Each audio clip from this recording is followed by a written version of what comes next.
right, good evening. We're going to go ahead and start the webinar.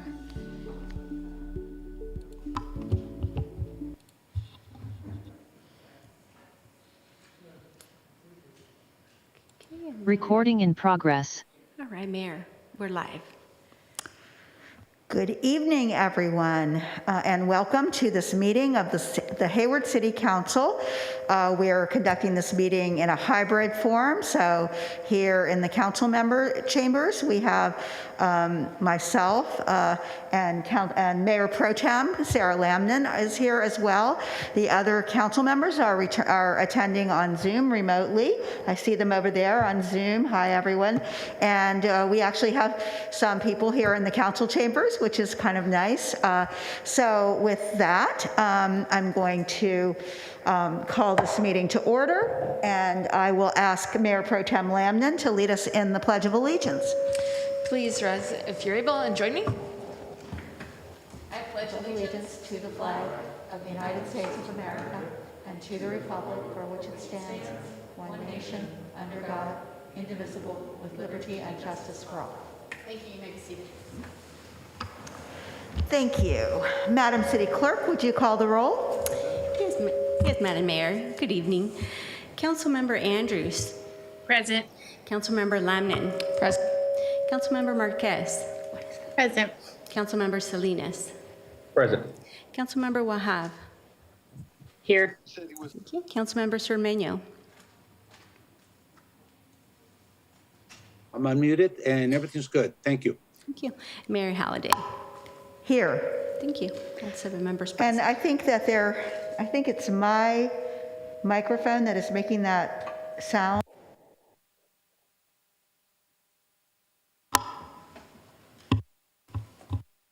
Now, oh, that's better. You can hear me, and I'm not hearing the sound. Okay.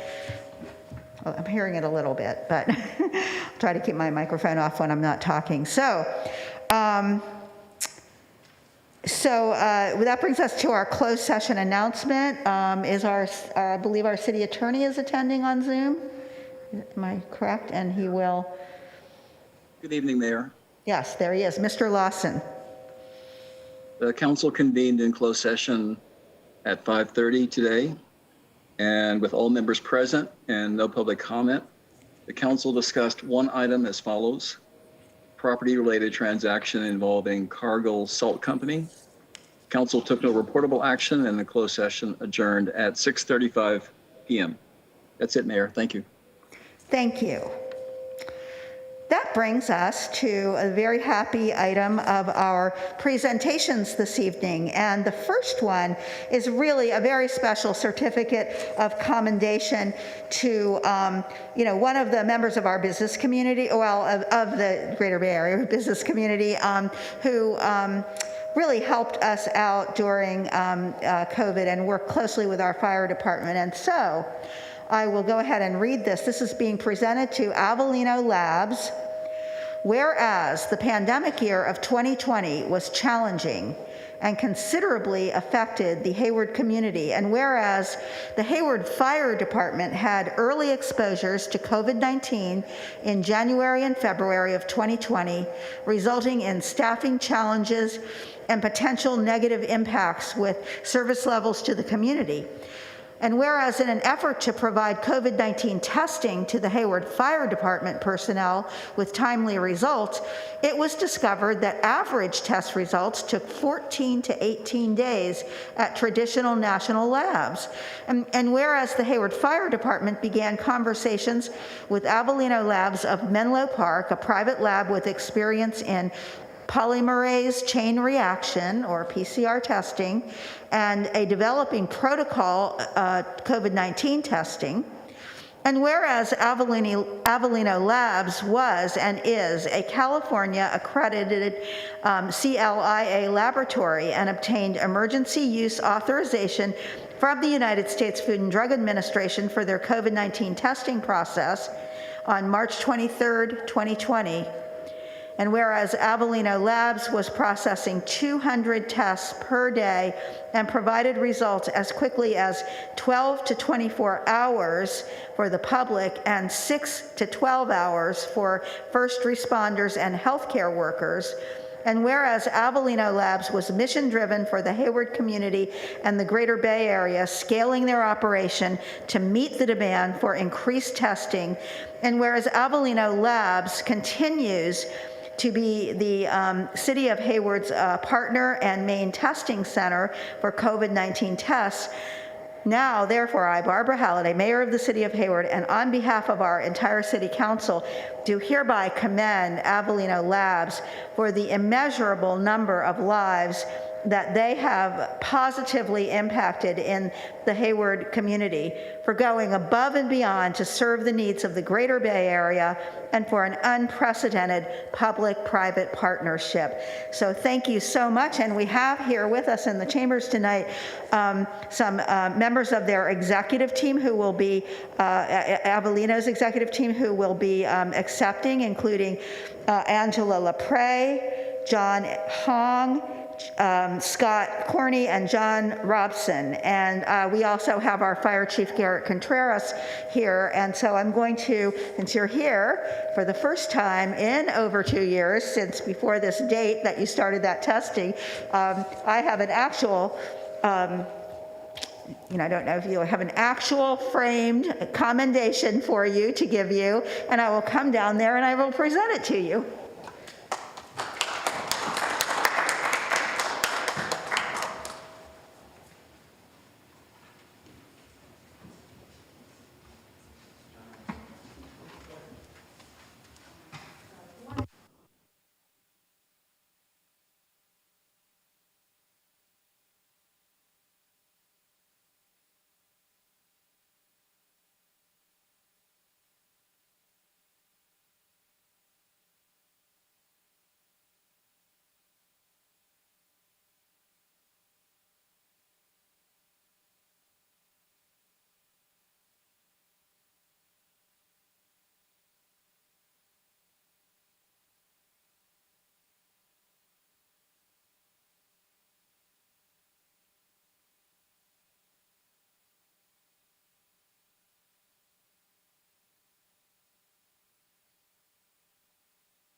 And I'm addressing the entire council here. All right. Well, Mayor Halliday, esteemed members of the Council of the City of Hayward, thank you for this opportunity. This is very special for us.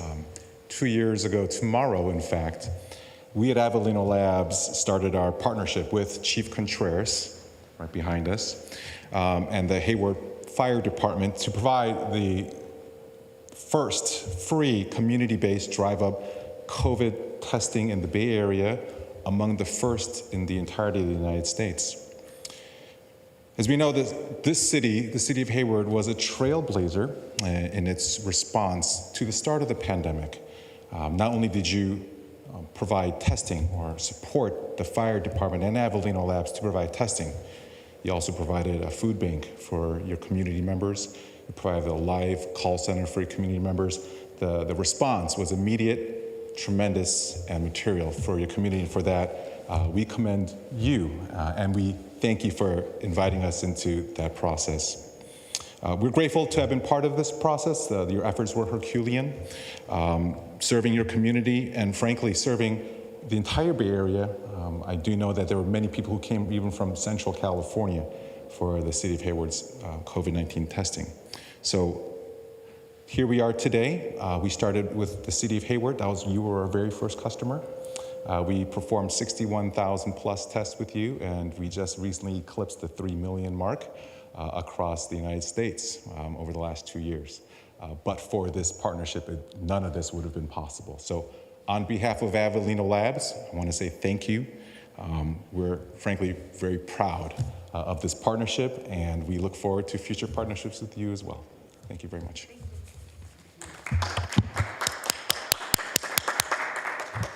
Thank you. Did you want to say anything, Chief? No? Okay. All right. Well, we certainly appreciate the partnership too, and we're glad that you could come here tonight, and looking forward to continuing partnerships. But thank you for what the contribution you made to our city and to the general public, I think, with the work you did during this pandemic. Thank you. And Chief does what I thought that was funny that you didn't want to say anything. I'll make one comment. I just want to, Avellino has graciously offered to provide a scholarship for 2 students a year for, I believe, the next 3 years to paramedic school for Hayward youth to become future Hayward firefighters. So I just didn't want to miss that opportunity for the public and for the council to hear that gracious attempt to further take care of our community. So. Also, further thank you for that, for our future fire department and for the youth of our community who may benefit from those scholarships. So thank you very much.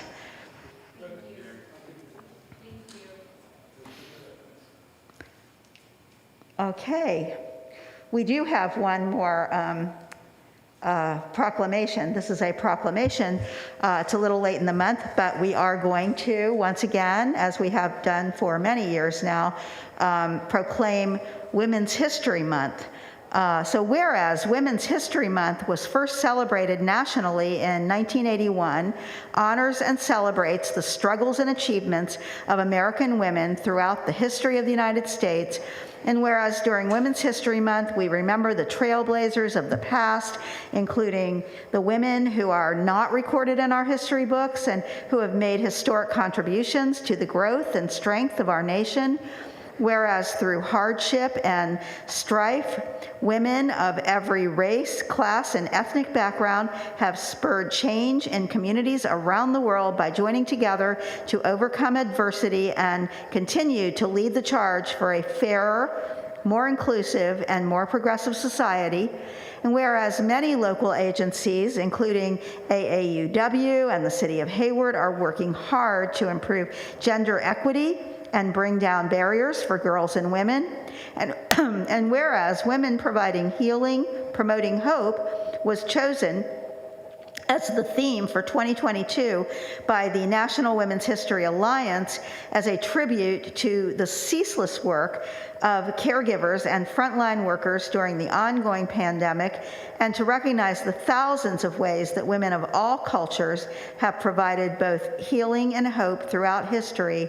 Now, therefore, I, Barbara Halliday, Mayor of the City of Hayward, do hereby proclaim March 2022 as Women's History Month in the City of Hayward and urge its recognition, participation, and support by all residents. And so we aren't presenting this to anyone. We will keep it here in the city, but I do have this proclamation.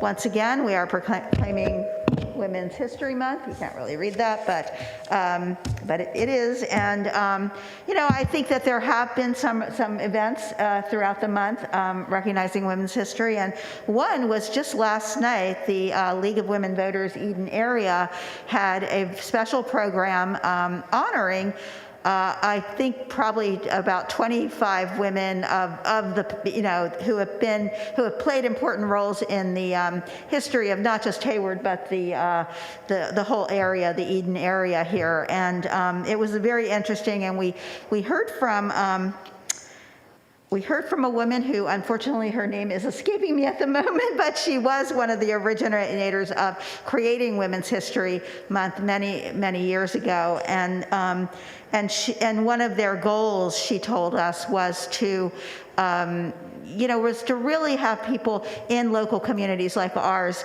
get that history and gather it and keep it for future generations, so that they'll know that it wasn't always the way it is now with, women playing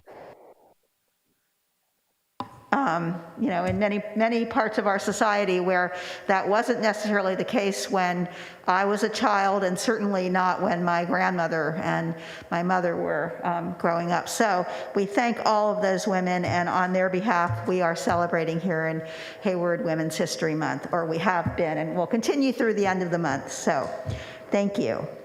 And so that now brings us to public comments on our agenda. And I'm going to ask our city clerk, Ms. Lenz, if she will please, she is showing a slide here that will tell you how, here you have the information about how to make a public comment. You want to say anything, Ms. Lenz? Yes, Madam Mayor. So right now we are projecting the information for community members who wish to join the meeting via Zoom. Pretty much they could follow information on the first page of the agenda. And right now, as you can see, we are projecting that information. I'm going to go next with the just information about how members of the public as well as council members can request to speak. So those wishing to speak should use the raise hand feature. And members participating via teleconference wishing to speak should dial *9. And next, well, we don't have anyone in the council chambers right now, but if we had in-person members, they could scan the QR code, which is located in the back of the council chambers, and complete the online speaker card. So, Mayor, I believe that is all I had to share. I'm going to go ahead and stop sharing my screen. Okay, so I don't think that we have anyone here in the chambers who wants to make a public comment. Our guests have left and our chambers is empty, but is there anyone online that wishes to, or that you're aware of, Madam City Clerk? I'm not aware of anyone wishing to speak, and I don't see any individuals raising their hands. So at this point, I think we don't have any speakers. Okay, I'm not seeing anyone from the council either, so we will now move on to, I will close public comments, and we will move on to comments from our city manager. Thank you, Mayor. I actually don't have any official comments this evening, but I just wanted to echo, I know they have left the council chambers, but echo my thanks to Avellino Labs and Chief Contreras, who, without his foresight and innovation, he approached me right after the pandemic was declared and said, we're not going to have a fire department to staff this community if we can't get COVID testing done for our staff. And so just incredibly grateful. I sent him off and he started pinging people on LinkedIn and using whatever networks we could find, and just really just so grateful for his innovative spirit and the partnership that we were able to create with Avellino that, as you can see, has continued to reap benefits for the Hayward community. So just really proud of this particular period of my professional career with the city of Hayward and the work that we were able to do early in the pandemic. So thank you. Thank you, and I'd also want to recognize you as one of the pioneer women, and you aren't the first woman city manager. I think you're the second, but also I know that in your capacity as city manager and in some of the city manager organizations that you are involved in, you have done a lot to promote women being in the position that you hold and other executive positions here in Hayward and throughout the region and the world even. So thank you for what you've contributed to advancing women in government. Thank you, Mayor. So with that, we're going to move on to our consent calendar, and that is items 1 through 8 this evening, I believe. Is there anyone who would like to pull any of these items off of the consent calendar? Not seeing anyone from council. And I'm not seeing that there are any attendees on Zoom or in the chambers here who wish to pull any items off. So I would entertain a motion to approve items 1 through 8. I'll move. So moved. Moved by Mayor Pro Tem Lamnen and seconded by Councilmember Salinas, correct? Yes. That's fine. On items.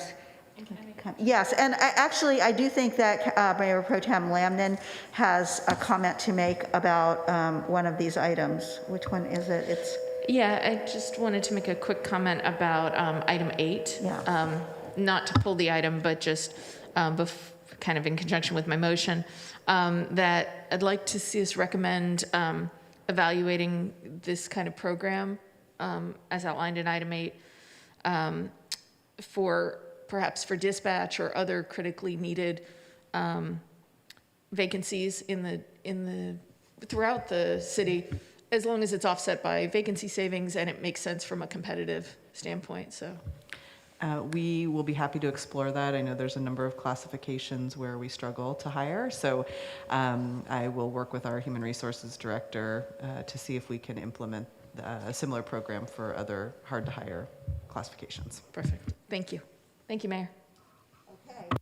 okay, thank you. So now on items 1 through 8 on the motion by Mayor Pro Tem Lamnen, seconded by Councilmember Salinas. Madam City Clerk, will you do a roll call vote? Yes, Madam Mayor. Councilmember Andrews. Aye. Councilmember Lamnen. Aye. Councilmember Marquez. Aye. Councilmember Salinas. Aye. Councilmember Wahab. Yes. Councilmember Cermeño. Aye. Mayor Halliday. Yes. Thank you. And the motion carries with 7 aye votes and no opposing votes.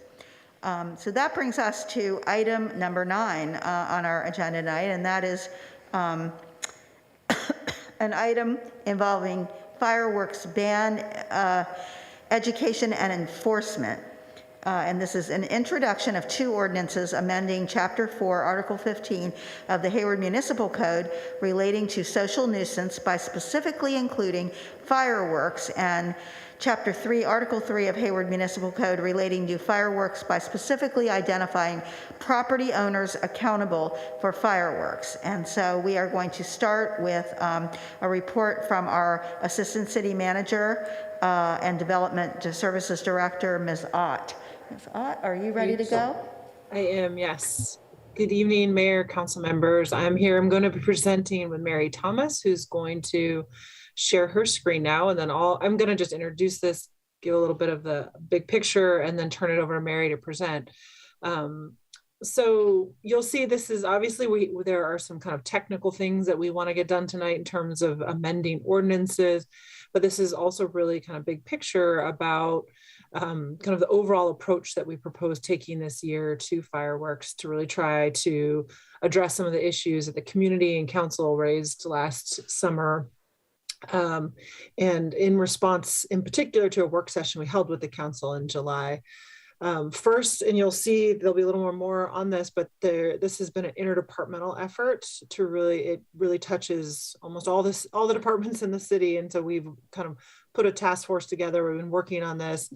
And so you'll hear, and a number of them are here tonight to answer your questions.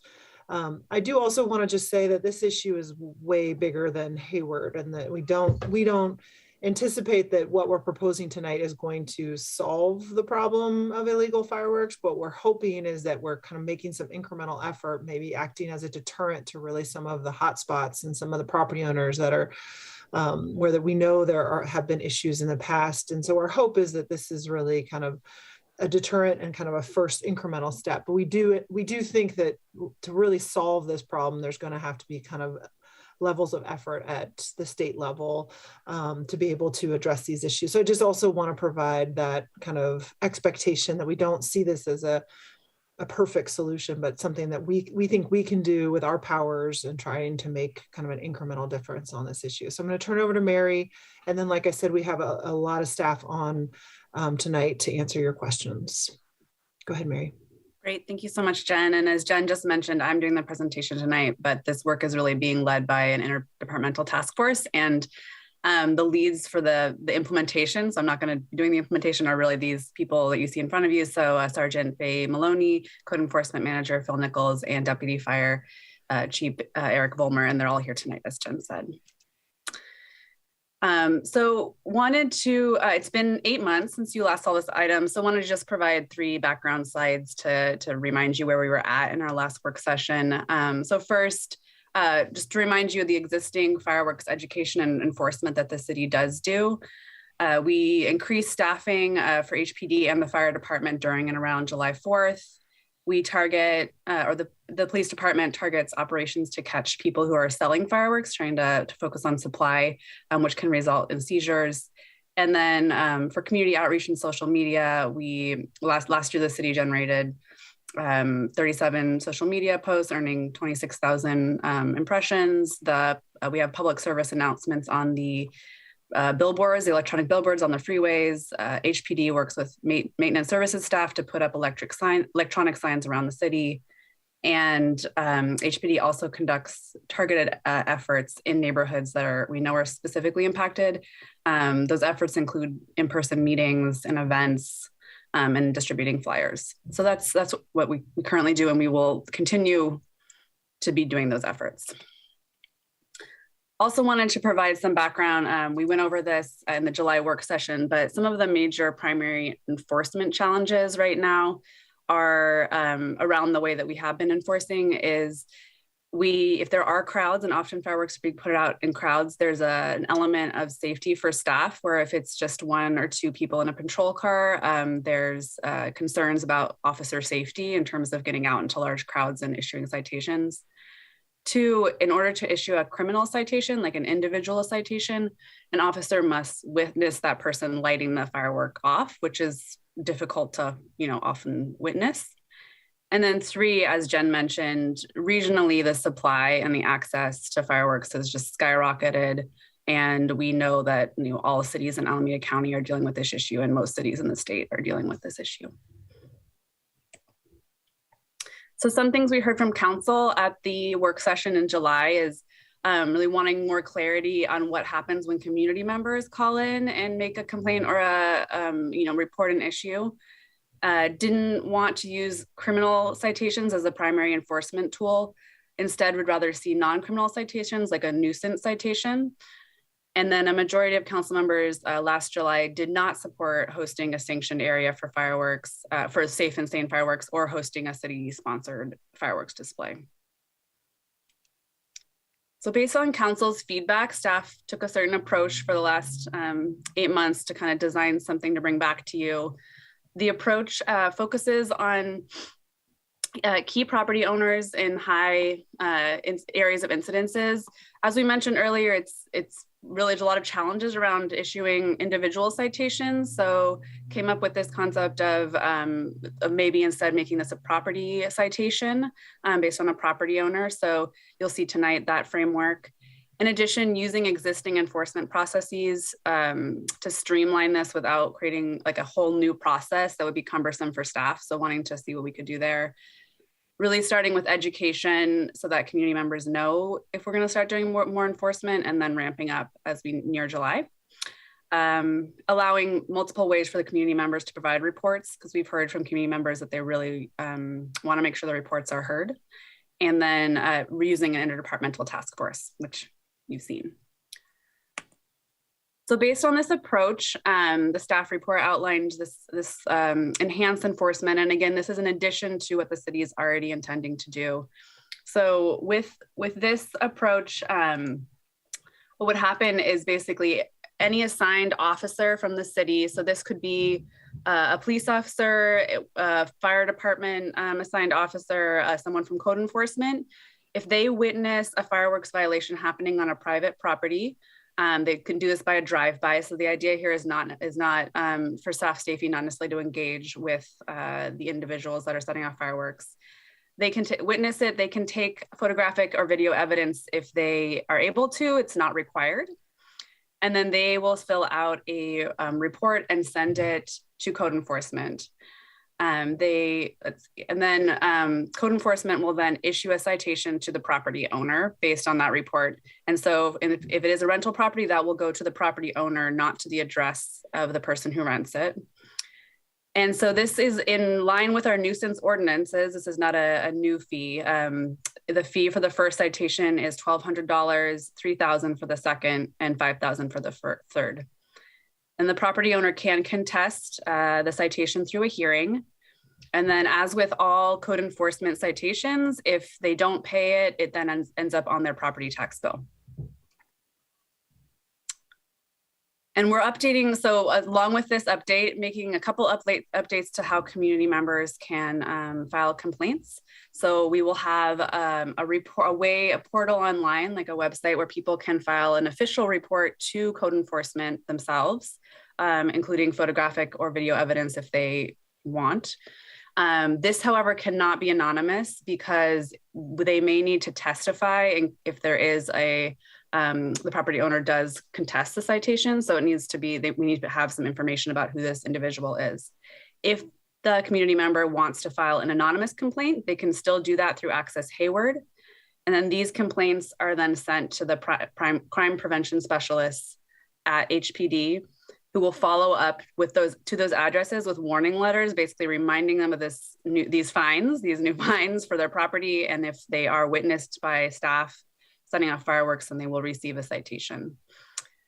And then finally, staff will proactively do targeted enforcement operations or kind of sting operations in areas that we know have historically high amounts of fireworks. And so as we get calls from Access or anonymous complaints from Access Hayward or calls into our dispatch center, we will be tracking that and kind of collecting the data and sending these targeted operations to those neighborhoods. So our communications work plan, we understand that it's a big deal to be making sort of changes in how we do enforcement. So wanting to make sure that everyone in the community is aware that this is coming up. So we'll do a press release in April, social media campaign out of the community media relations team's office, as well as the HPD's office. Then send a courtesy notice to all properties, also included in the water bills. And then in May, follow up letters to addresses that we know have had, complaints on them in the past, so that they get a second letter. Post electric signs reminding people of these fines and begin the targeted enforcement. And then in June and July, continued the targeted enforcement. So tonight we're asking you to introduce two ordinances that make some amendments to our code to help clarify, really specifically call out fireworks for the purpose of this enforcement. So first of all, for Chapter 4, Article 15, this is the chapter on public welfare, and Article 15 is the social nuisance ordinance. The text here will specifically include fireworks as a noise nuisance. It's currently not included as a noise nuisance. It will also specifically include fireworks as a criminal activity that threatens health, safety, or welfare. The second update that we are requesting you introduce the ordinance for tonight is to Chapter 3, Article 3, and this is the articles on explosive firearms and fireworks. So this text explicitly holds property owners and social hosts accountable for fireworks on their property. What I should also, this next. And then it also holds them accountable, and this is, I guess there's been some questions here, for any fireworks that are within 100 feet of their property, that's also within 100 feet of a residence, that's tied back to their property. So if they're hosting a party, if it's clear through evidence that they are hosting a party or some sort of gathering and it's spilled out into the street, but it's tied back to their property, then that would still be tied back to that would still be a property violation. So next steps, we are recommending that you introduce these two ordinances tonight and provide feedback on this work plan. And then if introduced, the ordinance will be brought back for adoption at a regular council meeting on April 5th. And then the ordinance takes 30 days to be effective, but staff will begin the community outreach, within right as soon as it is adopted. And so to remind you of the process, we'll take council questions, just questions on the presentation, and then public comment, and then council discussion and the motion. Okay, thank you. So I'll ask if there are any council questions. I see that there are some. So Councilmember Zermano. Thank you, Mayor, Mary. Excellent job. And thank you to all the staff members who came up with this. Questions, let's see. We would be using 30,000 K for this extra work. Is that enough? I will let someone else answer specifically from their division, but yes, after talking, I believe that staff feels that's enough. And I'd just like to add that we also think we can recover some of those costs through fines. So, so we'll be able to offset some of those costs. But do any of the HPD or other staff members want to comment? My second question is kind of related, and that is, so we would use 30K to for these folks who will go out in the street. How many folks do we envision assigning to these things? Or if Officer Gonzalez is driving around and he's not an assigned person, can he offer a citation? Or only assigned individuals can cite a person? Yeah, does Sergeant Maloney or Phil want to jump in? Hi, I could speak for the Hayward Police Department aspect. So for our unit, in our district command unit, we have 4 officers and 2 supervisors that will be dedicated solely for outreach on certain days of the week coming up to the 4th of July. So that will be a part of our regular duties within our unit.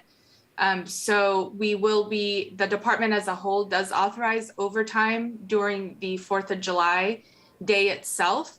That usually is posted for 6 officers, and I could get the exact number for budget purposes for that. But Okay. that is that's regular business for our police department. Right. But Sergeant Maloney, any police officer that's on patrol, if they see something, they can also cite correctly. Is that Absolutely. Yeah. Yes. Oh, they can. So, Yes. all right. So, So they don't have to just be assigned to this task force. Anyone can do it. It's just that we want to make sure we have folks that are special or that are kind of focused on this issue, but anyone who's patrolling can also do it. so And then it looks like Phil Nichols with code enforcement also might okay. want to All jump right. in. So Oh, hey, Jen. Good afternoon, Mayor and council members. Just to kind of add a plug into the process and the workflow here. It's kind of something that's already in the normal purview of code enforcement. So there's definitely not too much of an impact. The ability to address these issues have already been on the books. We just cleaned up the process with this work plan. Essentially, funneling in reports from, dedicated staff like PD in the field or fire inspectors observing conditions. Those reports are essentially just funneled to code enforcement. It's part of our normal work process. And then we proceed with any regulatory notices and things like that for a follow-up. So the cost for recovery should be, fairly easy to do, and the impact should be essentially minimal. all right, good. Thank you. So I just want to make sure that every and any officer out there who sees something can file a report. Okay, excellent. So I read that in parks and large areas, we are not going to do anything. But what if I just saw Officer Gonzalez the other day. So he's driving by Weeks Park, and then he notices a crowd lighting fireworks. So he's not able to stop and take a photo and report anything just because it's in Weeks Park and not in a private residence. Well, we can't issue a property citation in this case, it would be hard. This is the intent for this particular process is to focus on private property owners. But that said, there's other enforcement mechanisms. Okay. I don't know, Sergeant Maloney, if you want to speak to that, but this particular process for private property owners is not intended for public spaces. They will go to Weeks Park and they will go to Southland Mall. Let's see. So what is the reason for not encouraging an assigned person to take a photograph? If it goes to a hearing, there's a photograph. Here it is. But you said it was not necessary. Well, I think all we meant was, I think that would, Phil can jump in here. I think our preference would be that any officer takes a picture or documents it. I think all we're saying is that because it is an officer, they don't have to have a picture like that to have this, to be able to issue a citation. So it's always nice to have further evidence and to have pictures, but you don't have to be able to issue a violation. Is that correct, Phil? I'm just thinking that if it goes to a hearing, the proof would be great. Two more quick questions, and one is, are we thinking of approaching Union City about not allowing the sale of firecrackers? Can we approach our counterparts out there? Is that part of what we're trying to do? Councilmember Zermania, I can speak to that just quickly. Okay. It's the city manager. I've spoken to their city manager about the fireworks and the sales.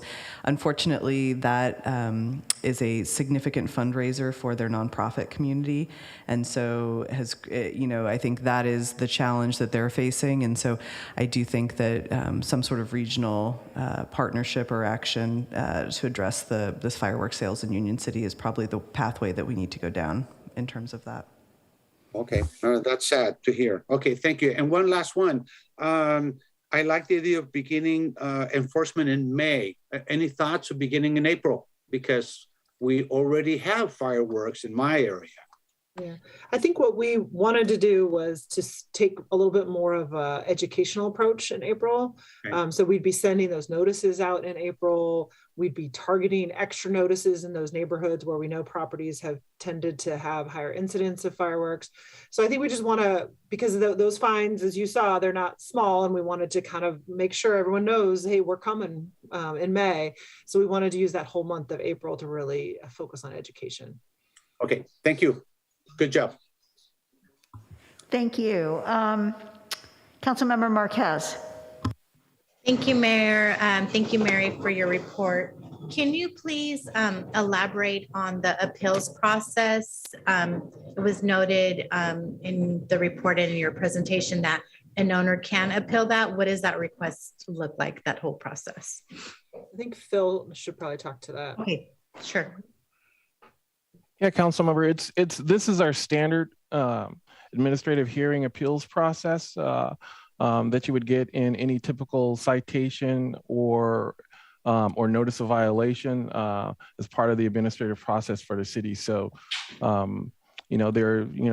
standard hearing fee to hold a hearing is an independent hearing officer that makes a decision based on evidence, and then those decisions are made and final. Okay, great. And when those decisions are made, typically, how long is an individual given to pay the fine or the citation, the fee?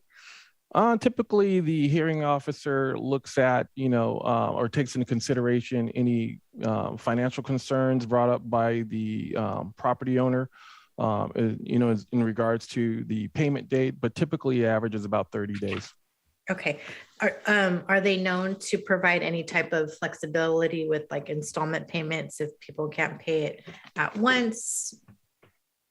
They typically leave that up to the city's finance and revenue division. If they have policy for that, then that can be part of the hearing determination. Okay. And then if the fee is not paid, what happens? If the fees are not paid and they're upheld by the administrative hearing, typically they will just follow up at the end of the year in June for assessment on the tax roll. Okay. So a lien would be placed on the property depending on the amount, or just? No, not a lien. Yeah. Okay. Our liens are for more substantial issues. This goes straight as part of the property taxes, the annual property taxes with Alameda County. Okay.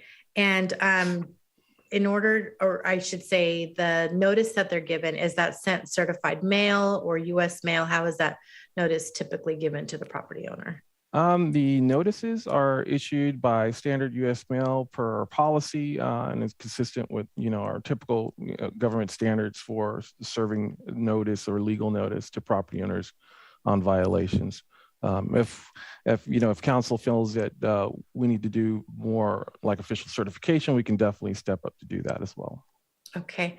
And then I know this is really focused on property owners, but through the work session and the discussions we've been having with the community, has there been any outreach to HARD, since we know of specific problematic parks, and not just HARD, but also our school district partners? Have we had any outreach efforts to those entities? Mary, you want to handle that one, or Yeah, Jen? so I have not, but I think it's a great suggestion, and I can work with the city manager and we can have those conversations. Okay. And then did we do any type of kind of inventory of what surrounding cities are doing? Like I know I've seen San Jose do a lot of outreach. Do we know if their model's effective? Did we get any kind of inventory of throughout the region, what other cities are doing in terms of best practices to mitigate this issue? Yeah, so this has been a direct, this property violation has been a direction that other cities have taken, sort of basing this off of Redwood City. And I will be really frank that it isn't always as effective as people want it to be. It is one more tool for us to use, but the supply is so high at this point that it can, yeah. So. And the reporting portal is, San Jose has that same portal. And so we did get some ideas from San Jose on how they've structured their citizen complaint portal by looking at their model. Okay. And then will there be a report, if this is adopted, back to council and the public to know how effective this new approach was? Do you know when we'll have that information? We're happy to come back and report. I think that's a great idea, so that we can kind of improve it or change it depending on how effective it is. I don't know, Phil, in terms of data and everything, I mean, I'd probably want a month or two, wouldn't you say, to be able to process the data? Yeah, definitely. I mean, we are transitioning over to InterGov system, so we're not sure where we'll be at that point, but we can set up things to actually provide, a good level of data in a couple of months afterwards. Okay. So maybe we shoot for September, and then we can let you know if we're not going to make that, but because we usually have August recess and July might be too soon. So we'll shoot for September. Okay. Those are all my questions for now. Thank you. Thank Mayor. you. Next, Council Member Salinas. Thank you. So, to focus on the on property owners, there's a lot of people who rent, and I guess the question I have is, will property owners, landlords, would they be able to use this as a criteria or as a basis to evict? It's a good question that we did not look into. And so I'm happy to talk with our housing manager about that. I mean, I think if there are, we have a just cause for eviction ordinance, and if tenants are doing things that are unsafe, and there's certainly provisions that allow for eviction if tenants aren't being safe and are endangering, so there probably would be some risk to someone who is egregiously kind of doing things that were unsafe for their either other tenants or their neighbors. But I'll look into it more and try to have a clearer answer, but I think there is some risk of that. Yeah, and then maybe the police department can answer this. Can we then tie this into, and the name of the program escapes me. What's it called? The multi-unit family, the multi-unit family housing safety program, or something? I forget the name of I know it's long. I believe that program is currently suspended, Councilman. Oh, okay. Okay, well, as we roll this out, I'd like to see, making sure landlords and property owners, particularly, folks in large multi-unit family housing units, developments, that there's a lot of education, a lot of flyering and leafleting done in those areas, if it will impact it. But I think, please look that up. That'd be great.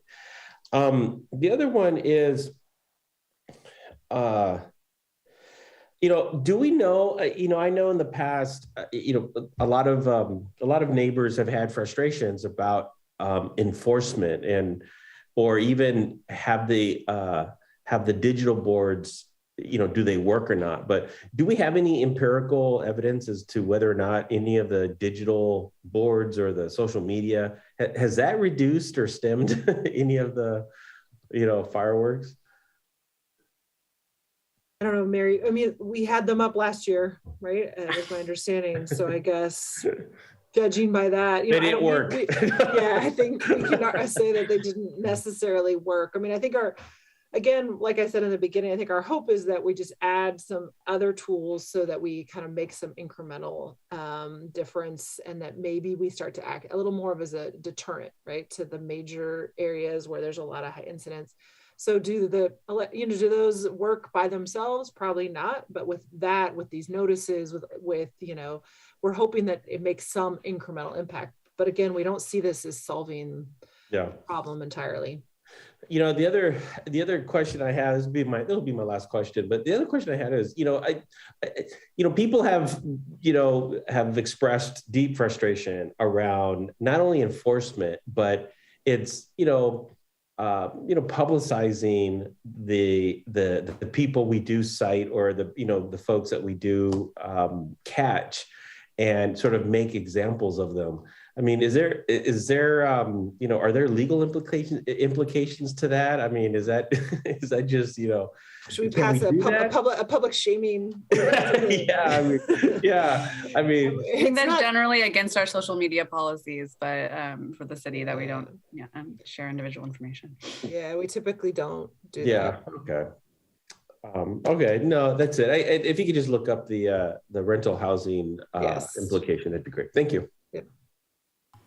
Okay, thank you. Councilmember Andrews. Thank you, Mayor. I want to know what happens if there's an intersection. So for example, near Tennyson and Colorado, a lot of the intersections, I would see a lot of debris in those areas. And there's 2 to 4 houses, in those intersections. What happens if there's a task force member that drives by and sees that there are people lighting it and it goes in different directions and you can't tell what's happening? What can you give me some feedback on what would happen? Will you just drive by? Will you do a stakeout? What are some things that would happen if it was at an intersection? Because that's quite common. I think I can take a first stab, and then I would welcome, Phil and Sergeant Maloney. Sergeant Maloney. Yeah, to jump in. But my understanding is that if it is, clearly associated with a certain property, then that is something that can be, put on the report. Otherwise, my one thing we've talked about is sort of evaluating as we go how it works for people who are on the ground and taking reports, sort of seeing what issues are running into and troubleshooting. But I'll open it to Sergeant Maloney. We would have to actually just have a viewing and see where that person is coming and going from before we're able to time to a property, because it would not be fair to that property, to various property owners, to be receiving citations if we cannot tie a person to that specific property. So we would ask either the individual officer or the task force member to actually just from a safe distance to watch where that person is coming and going from without having any type of adverse contact or any unsafe situations. But that's what we would ask. Okay. And Sergeant Maloney, I just want to follow up on that. Could you just more with the individuals, you could disperse the group, or what might you do outside of this property owner process? Absolutely. So our patrol officers that are assigned that specific day that are viewing that, they would absolutely disperse this group in a safely manner. One of the things that we'd have to be careful of is the fireworks being thrown at our police vehicles, and that does happen during 4th of July. So we just have to make sure that we're conducting business in a safe manner. Okay. And thank you for that. And I wanted to know about hotspots and how are we tracking hotspots? Are we tracking with complaints, or just seeing from the calls how many calls we're getting? Are there certain locations identified that the task force members will be frequenting? Mary, do you want to, I think we use all of that. We use call for service data. We have access Hayward complaints. And so that we kind of layer those. And I think my understanding is that the team is working with the GIS folks to kind of layer that information and then try to target. And you'll see, it's like a heat map, right? You're going to see all this data and you're going to see calls for service and complaints. And it's going to be pretty clear where some of those major areas are. And that's where we're going to be targeting our enforcement. Does anyone else want to jump in on the team?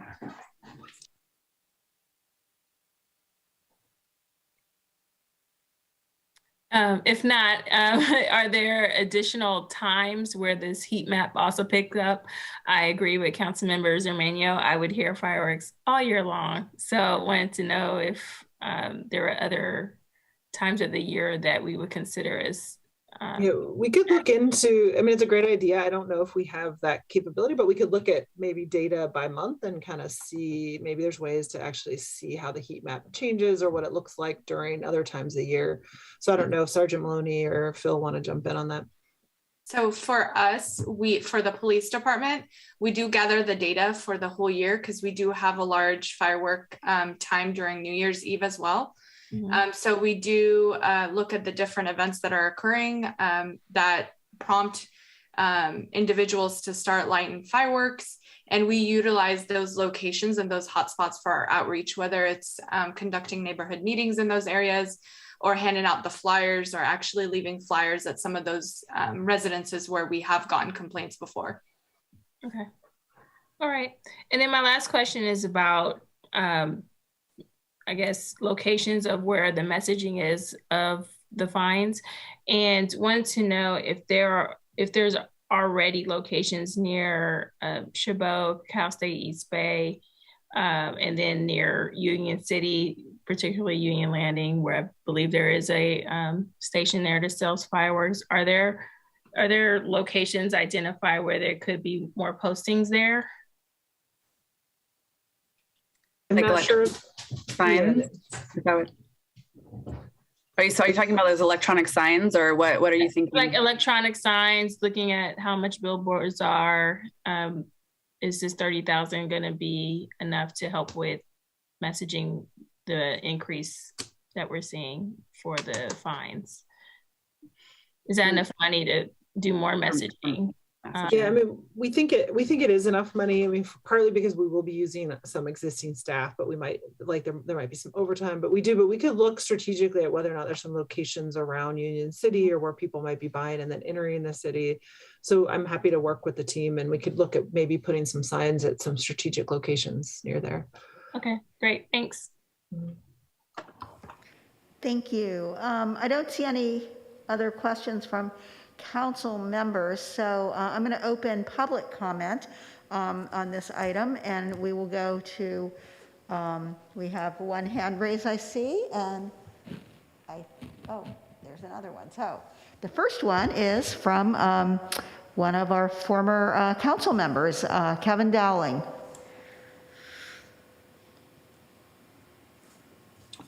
Hello. Thanks council and staff for this this effort. A lot of times the city has had this problem over the summer and then forgets about it. So I'm very glad to see this effort. When I was on council in the 2000s, we did a similar effort. I think the key thing about this program is going to be getting the word out about the fines, sending letters to problem properties, both, as Councilmember Salinas said, both the owner of the property and to the house, if there's a renter in the house, is really important. I think that's going to be a key thing. The one thing that has made, I think, enforcement harder is, it seems like in the last 5 years that people have moved to the backyards. Like a lot of times I'll go out in my neighborhood and they're not in the front yards anymore, they're in the backyards, which actually is much more dangerous because many of my neighbors have trees in their backyards, large trees. We don't have, at least in Schaefer Park, there's not large front yard trees. It's mostly large backyard trees. And that's what makes it dangerous, catching the fences on fire, the roof's on fire. I have very large trees in my backyard, and I have a neighbor who has a 100-foot tree a house away. That's what I worry about, is the trees getting caught on fire. I wish we can go back to the days of doing Safe and Sane. My dad used to sell fireworks for Baby Ruth baseball, but those days seem to be gone. I don't know if it's a Union City Safe and Sane issue. Those aren't the ones that are going up high in the air. It's really being sold through other sources, and COVID made it worse. So I'm very thankful for staff and for city council and city manager for staying on this topic, and I think this will have an impact. Thanks. Thank you. Let's hope so. Next, we have TJ.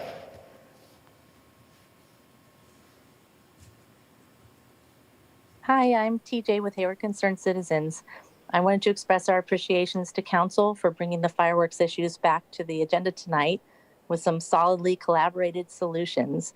We were fortunate to have the opportunity to meet with Fire Chief Contreras to get a better understanding of the challenges and options for fireworks mitigation. And I hope there will ultimately be some headway made in the near future with efforts to target the source of the illegal fireworks. I just wanted to add that as the ordinances are approved and education announcements go out to the general public close to the 4th of July, I hope you will include some intermittent posts on the Nextdoor Media platform, which is where many residents go to vent their frustrations. Our group helped to spread the word there about this issue, and by doing so, there was actually one email sent to you tonight regarding this item as a result. So thank you for this. We have to get the word out, and have a good evening. Thank you. Next, we have Tom Ferreira.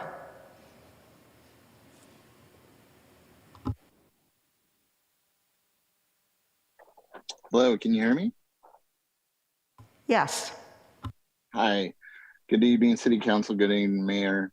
My name's Tom Ferreira. I'm with Hayward Concerned Citizens. I'm here tonight to talk about the firework issue, as we're talking about.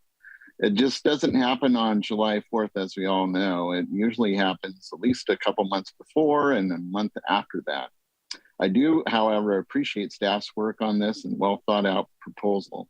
I was just thinking to add, I was wondering if we could add a couple extra patrol units from, let's say, like June 1st to into July that could random find some fireworks going off in the city. This way we can curtail or discourage some of the big fireworks street shows that happen on July 4th, and also deter others that want to start illegal fireworks shows in Hayward. Thank you so much. Have a good night. Thank you.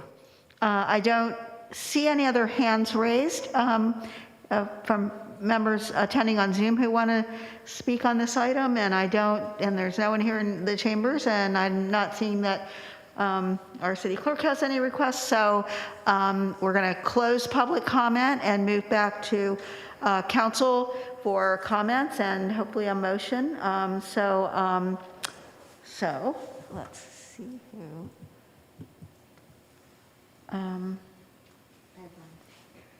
I'm going to go to Mayor Pro Tem here, Lamnon here in the chambers. Okay, thank you.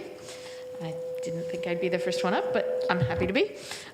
So really want to appreciate the team for your work on this and the thoughtfulness that, I understand this is just one set of approaches and in the toolbox, but I appreciate the building out of the toolbox and the thought, as Councilmember Marquez mentioned, about working with some of the other jurisdictions, HARD, the school district, et cetera, and having a report back in the fall to hear, how it's going, what other tools might be needed, et cetera.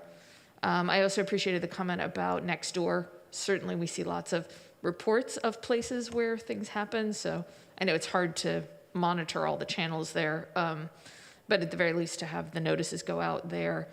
And also, I think we've been doing more of our notices in multi-languages, so to the extent that that's possible for this as well.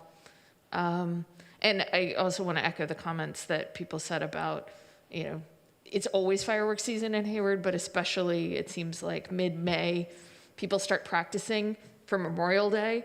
And so to the extent that we can do some enforcement around Memorial Day, maybe we can then head off some of the July 4th stuff. And of course, New Year's, as was mentioned, is also a big hotspot time. Lastly, I wondered about sharing impacts. what are the impacts to the community, to let people know that, and also some techniques for calming pets, and for people that are having, PTSD responses. So with all of those commentary, I'm happy to move the item. I do have a language change. So I'll go ahead and say that, and then I'll see if there's a second. So the language changes in attachment 3, which is the language change to chapter 3, article 3 of the Hayward Municipal Code. There's a reference to Chinese or other firecrackers. I do not think we need to call it out that way. And so just saying firecrackers would be my language change. Other than I second.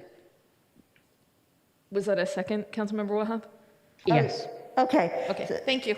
So the motion to move the staff recommendation has been made by Councilmember Lamnon, seconded by Councilmember Wahab, with a request by Councilmember Lamnon to remove that particular designation of Chinese fireworks.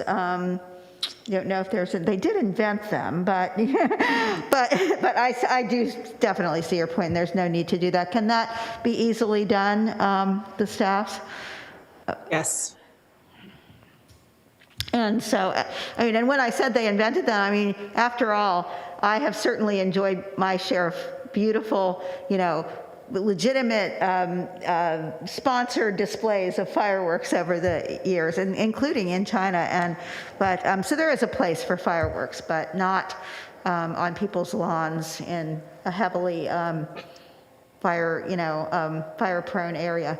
Okay, so we have the motion on the floor with that request for that change of removing that word by Councilmember Lamnon, seconded by Councilmember Wahab, and Councilmember Wahab, did you want to speak to it? Yes, please. I wanted to ask, are any other city employees able to volunteer for this program? So I guess if you're asking, can they be kind of officers and be certified? I guess I would have to turn to Phil or Sergeant Maloney. Is it possible to get someone, sworn in, I guess, for a period of time, I think is the question. And I was going to say my instinct is no, but I want to make sure that I don't know for sure the answer to that. I'm not sure. That's a good question. I think the focus with utilizing police code and fire staff are, police and code are, like sworn in, even though code is more administrative and non-sworn, they have regulatory duties to enforce ordinances. And so there's a weight to that, especially when you're talking about peace officers and sworn officers that come with that necessarily doesn't come with general staff. And so, I think when we're talking about evidence, the testimony of an officer, especially a sworn officer or officers whose duties are to, regulate the code, probably carry a little bit more, weight when we're talking about hearing and evidence during a hearing, or should we get to court? So it's probably a question for, Michael Lawson, the city attorney's team to comment on. Yeah, and we're happy to look into it. We will have a community portal so people can actually upload evidence or and so that we might be able to use that as evidence. So we do expect to be able to use our hope would be to try to use community complaints, but we can look into it and see if we could augment our staff during those periods. Okay. And the reason why I ask is because I remember when we first talked about this, I want to say almost a year ago now, one of the things that I did ask is, I know our police are kind of stretched thin, especially during, 4th of July, if you will, which is where the majority of the fireworks tend to happen, holidays and so forth. And so they're usually kind of preoccupied with DUI checkpoints, DV cases, all the other calls that kind of come in. And the question was, why do we always have to just let, the PD do it, and why can't we expand? So citation officers, going into code enforcement and particularly fire as well, that's great.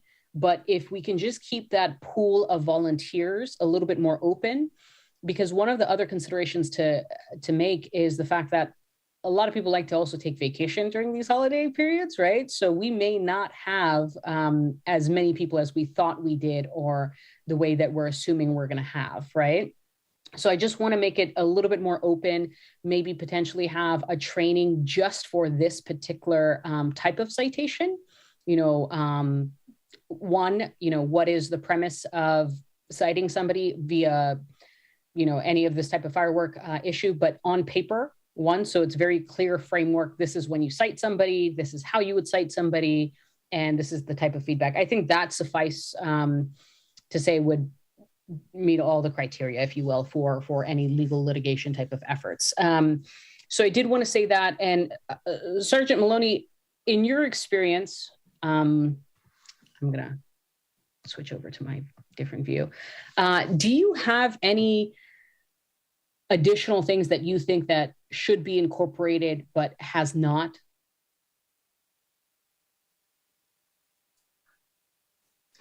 I believe this type of enforcement would be very useful. We have not incorporated administrative process where there are fines, so I think this would be a really good avenue to visit, and not necessarily having an infraction citation or something different like that. I think this would be a little bit different. Okay, and there's nothing left on the table that we can do to kind of really curb fireworks, if you will, in our city? Nothing that you think of or based on my research, based on the research that we have done now, I feel that once we start this way, and then we can move forward together by seeing different types of solutions that other cities are adopting and seeing how this is affecting the city of Hayward. I think once the data comes in, we'll be able to learn more. Okay. And then I think we have, I will say we have May 5th, Cinco de Mayo. I know that like out of my window that I usually hear it around there. So we don't even have to wait till 4th of July, but maybe we do some analysis ahead of time as a baseline. This is how many fireworks we've heard, how many complaints we've had, if we have our portal open, just to kind of see what that baseline is without any of the enforcement effort, in July. Right? Because with data, we always want to have that baseline improvements. Maybe in 2 years, we've done so well that, we dropped 80% of our fireworks efforts around the city. So I do just want to highlight some of the holidays prior to 4th of July that tend to be problematic, and just develop a baseline for data and metrics. Other than that, I do appreciate the callers and the staff are kind of working together and trying to find a different solution to one of the biggest problems that we hear from residents. So thank you guys. Okay, thank you. I think big games, I would add big games like the Super Bowl or, championship games to the list of, when you hear fireworks. And if you're watching those big games on a delayed basis because you don't like commercials, you often get spoiled. You get a spoiler fireworks that, oh, our team must have won, and we didn't see the end. But anyway, that's my little comment there. We're going to go now to Council Member Zermania. Mayor, thank you. And again, thank you for the staff, to Mary and to Sergeant Maloney and our firefighter who's quiet. Didn't say anything today, but he's very important.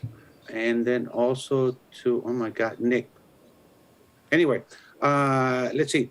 This is good. I like the comments by my colleagues. I like comments by public speakers. This is something that's going to provide some relief to our elders, our babies, our pets, and those people who have some kind of a mental issue because these poppers don't help out at all. Let's make sure that we keep working on 2 items. And one is a regional solution so that Hayward's not doing it by itself, especially when some of our sister cities are selling these things. And then also the other one is make sure that we educate. We really go out and push in April, complete education as to what will happen if you are caught, and we will catch you. And that's very, very important. One third one that I just thought of is this probably will need to be done on everyday basis, not just simply June and July. Thanks again. Very good job. Thank you. Councilmember Andrews. Thank you, Mayor. Thank you, staff. And I just want to acknowledge that you really all listened to our comments, and I can see it incorporated in here.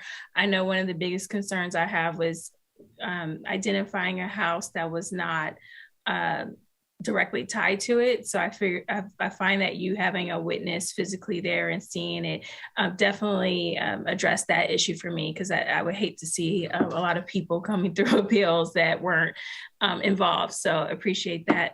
Especially. I also appreciate the timing of the report. I thought it was really well timed, and it allowed us to really think through some additional details before it gets really bad, because I'm sure it's already starting. So I'm happy that you brought it at this time particularly. I do think hard participation is key, as others have identified. A lot of the fireworks are at parks, and I'm wondering if there's some kind of partnership, some burden sharing of employees that can help out with identifying folks. If they need additional support with our staff, that would be helpful. But we do have rangers, and they should be looking at this stuff and looking at their time sheets in terms of, okay, we know there's going to be more activity at night, so maybe we need to shift. So I hope that's something that you all can work with them about. I understand that the chief of police and chief of fire department were working on some kind of regional approach with others. So maybe when we have that update, maybe someone can provide a quick update on what's happening regionally, if there's any kind of communication that's happening with social media, because a lot of these products are being sold via social media, and what can we do to support addressing that. I think that would be really helpful. I agree with former Councilmember Dowling on the backyards. I have seen neighbors watch people shoot from their backyards. It is really, really dangerous. And I hope that we do find a way to address that as well when we are doing our patrols.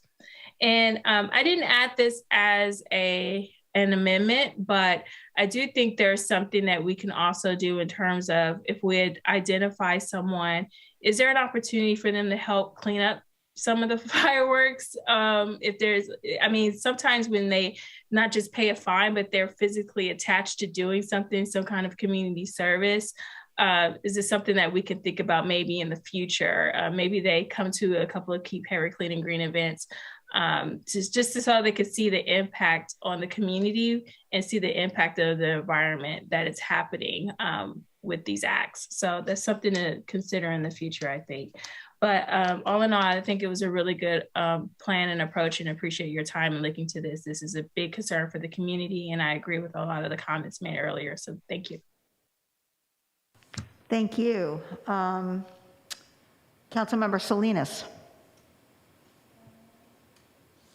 Yeah, I would be remiss if I did not include, when we start putting out information, over here on the A Street side of Hayward, the county line it's like a, zigzag, one property is Hayward, one property is county, and I'm assuming the county, fireworks are illegal in the county also. I believe they are. So if we could, when we put out, information, just really, let's be mindful of Cherryland area, because I know, Cherryland area is, there's it's a lot of trees, a lot of dry wood out there and so forth. But I know it's not Hayward proper, but, maybe in our messaging, we just include, we sort of, even over here, even on the other side of A Street, or something like that. But for Miss Ott, yeah, the public shaming idea, I agree. Thank you, and I'll be voting for this. Thank you. And we have Councilmember Marquez next. Thank you, Mayor. I also want to express my gratitude to staff. Thank you for the collaboration. Thank you for taking all our comments in the past, as well as members from the public that have been emailing us for years. And it's primarily our elderly residents, those that struggle with PTSD, those that have pets that are traumatized by the noise. So thank you so much for taking this seriously. I look forward to the implementation and then getting a review on the impact it's made. But I do feel that it is one tool that we could use to see what the difference is. Hopefully in September, we'll see a change, and then we could look at revisiting this in the future. What other components do we need to add? But I think this is a really good start, and I appreciate everyone's effort and collaboration, and I'm happy to support the motion. Thank you. And Councilmember Germano, did you have something else? Okay. All right, then I will also be supporting the motion, and I want to echo my colleagues' appreciation to staff for hearing us. I think, hearing our comments and comments from people throughout the community, the people who have made comments at council meetings, written emails, and have come up with a solution that we will try and see if it works, because we do know that actually arresting somebody is much more problematic and has not worked in the past. This may help, and it may take some time for people to get it when they start getting those fines. I think I think it was Councilmember Marquez who said or talked about working with our partners at HARD and the school district, and I really support that. Maybe we can get some teams of people, and since we're not going to cite HARD or the school district because their properties are big and they're not really that they can't really keep people off of them in most of their properties, but if we can get some parks lit up maybe, and have a presence of staff there, maybe that will hinder some of the activity that goes on in parks. And and I'm sensitive to to the equity issues in terms of citing people who may be, we're talking about property owners, though. That's who's going to be cited. Now, what those property owners then do in turn to the tenants who are probably responsible, we understand that could have a real hardship on families. So it would be nice if we could offer some kind of alternative to, maybe a first offense of community service to perhaps reduce the fine somewhat, maybe not eliminate it all entirely. But I think for a start, let's stick and see how this works. But those are some ideas that that I had for for maybe looking in the future of improving it. And, as far as there are people who live, especially in the north, in the Cherryland area, that really don't know that they don't live in Hayward. I mean, we get calls all the time from people who want us to come and address issues that are actually in the county. But so I think, perhaps if we do a lot of heavy advertising up in the north part of our city, those people will think that they might be subject to, and it might help a little bit. Councilmember Salinas brought that up. So, with that, I will be supporting the motion. Oh, Councilmember Wahab, you have your hand up. Yeah. To the point made earlier about the fine. So I do believe that, carrots and sticks, but to the point of a warning or making it a serious, and like I said, even if it's the first holiday as we build up to 4th of July or something more significant, I think that's fine. It's just a lot of tracking, and then, what does it look like for that? But I'll leave it up to staff, but because $1,200 for a family, is significant, right? I know our tow truck charges are like $560 or something like that in the city of Hayward for no reason, even if it's like, I know from experience, for a very short period of time. So I do want us to be equitable in how we charge, but we also need to be extremely firm on when we draw the line in the sand. And I think that this is like one of the examples, especially with fire season, being 24/7 now, and all the homes being so close together, especially multifamily apartment complexes, where the potential of loss of life is, even more great. So, if staff can kind of just make a workaround around that. Yeah, well, thank you. And I wasn't really asking for any changes right now in this. We'll see how we come through this first period, but it was more of a thought for the future if we're seeing that this is having some really negative impact on some people. We could then consider, consider looking at alternatives, involving community service. But for now, let's just see how this goes. So on that motion by Councilmember, or by Mayor Pro Tem Lamnin, seconded by Councilmember Wahab. Madam City Clerk, will you call the roll? Yes, Madam Mayor, and I just wanted to add that there's an amendment to Chapter 3, Article 3, as proposed by Councilmember Lamnin, correct? Yes, correct. Yes. Thank you. Thank you. Councilmember Andrews. Aye. Councilmember Lamnin. Aye. Councilmember Marquez. Aye. Councilmember Salinas. Yes. Councilmember Wahab. Yes. Councilmember Cermeño. Aye. Mayor Halliday. Yes. Thank you. And the motion carries with 7 aye votes, and we will see how we do this year. And thank you to everybody on council who made comments, not just tonight, but when we've talked about this in the past, and also the members of the public who spoke. So now we are going to move on to item number 10, which is an annual progress report on our general plan. And so we're just being asked to accept the Hayward 2040 General Plan Annual Progress Report for calendar year 2021. And again, we will start with a report from our Assistant City Manager and Development Services Director, Ms. Ott. Great. Thank you very much, Mayor, council members. I'm really just going to turn this over to Associate Planner Mira Han, but I did want to mention she is a new planner. This is her first presentation before the council and has done a great job on putting this report together and presented to the Planning Commission. So I just wanted to welcome her officially to the community and to the council. And so Mira, if you want to turn on your screen and then share your screen, that would be great.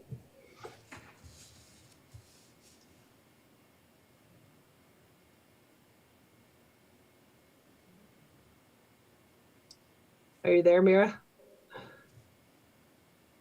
Uh-oh. Did you share, or is that Mira's sharing? No, I didn't. I believe that's her. Here it comes. It looks like. Hello? Oh, we can hear you now, Mira. Yes, hello, everyone. Yes, thank you so much for your patience. I was trying to, let me take a look. I'm just trying to juggle the different screens I have here. I apologize for that. Let me see. Can you see my screen? Are you able to see my screen right now? I don't think we're seeing your screen yet. We're just seeing your title. Okay, let me just try again. Let's see, sorry, I apologize for this. That's okay. We've all had our challenges with the technology over the years. Okay, I think I figured that out. All righty. So there we go. Can you see my screen now? No. Yes. Okay, that's wonderful. All right. So yes, good evening, council members and members of the public. My name is Mira Han, and I'm a new associate planner here in the city. I joined the city in July of last year, and since then I've had the opportunity to meet some of you. For those of you who I'm meeting for the first time, it is very nice to meet you even virtually. So I'm looking forward to working with you all in the future. So tonight, I'll be presenting you with the General Plan Annual Report, which is a status update on the city's implementation of the General Plan. Like in previous years, staff has reached out to various city departments to provide these updates. We have compiled these to show the results you have received in the staff report, along with attachment 2, which includes the list of program updates for the year of 2021. So yes, this presentation, as you know, is part of a state requirement by the California Government Code for cities to provide a report on an annual basis and reflect the progress on the general plan implementation. So after tonight's presentation to you all, to City Council, and upon your acceptance, staff will forward this annual report to the state. As mentioned on the previous slide, this General Plan Annual Progress Report was prepared by the Development Services Department, Planning Division, in collaboration and input from various other city departments, which include public works, as you can see on the slide, and utilities, fire, police, library services, housing, maintenance services, and the city manager's office. So yes, the purpose of this agenda item is largely meant to be informational and no action is required from the council tonight. However, we will take questions and comments from the council members after the presentation and answer them to the best of our ability, or convey these to the respective departments that are responsible for these. Should also be mentioned that on February 24th of this year, a progress report was presented to the Planning Commission as an informational item. Commissioners gave some comments to staff, which have been included in this presentation and in more detail in the staff report that you received, as well as in the meeting minutes for that meeting. Again, so as many as you already know, City of Hayward's current general plan was adopted in 2014, and it is our latest update. It is a long-range comprehensive plan that controls and regulates land uses and development in the city through the year of 2040 and establishes a community-based vision to guide the future development of Hayward. It includes a series of goals, policies, and implementation programs designed to achieve the plan's vision. And yeah, as you may already know, it was the result of a nearly 2-year community outreach process to establish this community-based vision. So yes, as you can see here, the general plan contains a total of 143 implementation programs covering the plan's 10 elements or topics. So those are listed here for you to see. I'm not going to read through them because it's very wordy. Yeah, so the general plan program priorities. So yes, the 143 implementation programs of the general plan were slated in 2 timeframes, near term and long term. The near term covered an estimated time that started from 2014, which is when the plan was adopted. Then it went to midterm up until the year of 2019. Out of these short and midterm programs, 59 were identified as annual or ongoing, which means they are expected to be implemented over the life of the general plan, and 48 as being one-time programs. When grouped together, they show a total of 107 short and midterm programs. The long-term time frame, which goes from 2020 through 2040, includes 31 programs that were identified as annual or ongoing, and 5 as one-time programs for a total of 136. So yes, examples of a one-time program, for example, include, as you can see on this slide, programs such as the downtown specific plan, traffic impact fee, complete streets assessment, crime prevention through environmental design checklist, etc. And some of the annual and ongoing programs are the general plan annual reporting, which is what we're doing tonight, the economic development strategic plan annual report, the capital improvement program, etc. So yes, this summary chart, which is also included in the staff report you received, shows the progress that the city has made in this past year.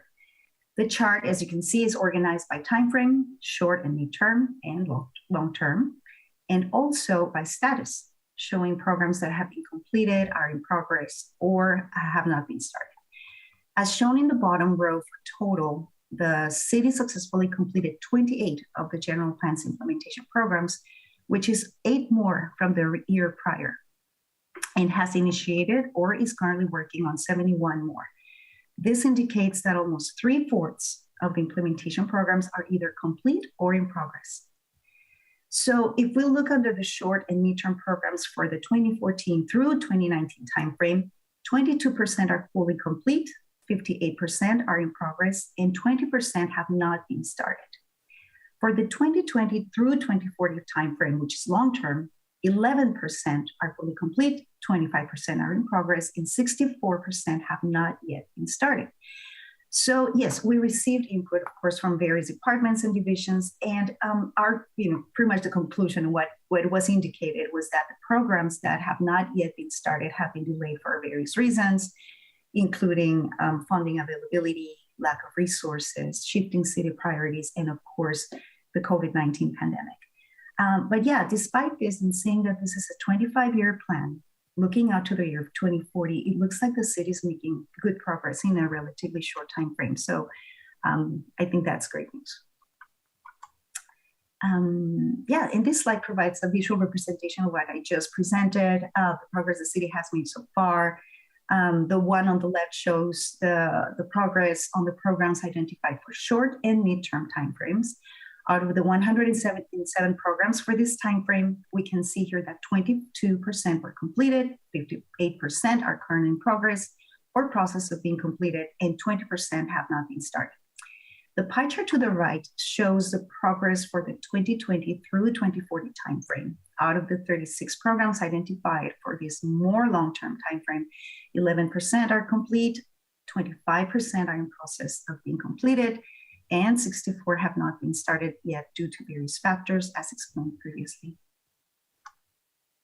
So yeah, this slide, and don't worry, I'm not going to read through this whole thing, but yeah, this slide shows some of the programs that were identified for the 2014 through 2019 timeframe, and that have been completed to date.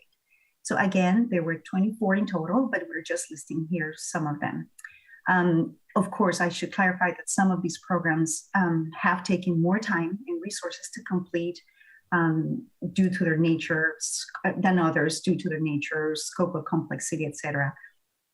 So yeah, for example, this list includes things like the adoption of the downtown specific plan, which was definitely a more staff and community outreach intensive program, as well as we can see here too, the multimodal level of service design standards and the multimodal level of service guidelines, which were adopted in 2020, are consistent with those adopted by the Alameda County Transportation Commission, and also include new local transportation impact assessment guidelines to require local level of service analysis.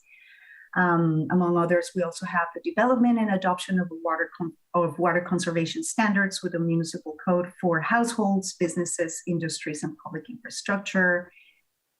Also, the adoption of the downtown parking management plan, which includes enforcement policies and remedies for merchants and residents who live in downtown. And a park nexus study to update the city's park fees and dedication requirements, among others. So overall, this shows that good progress has been made.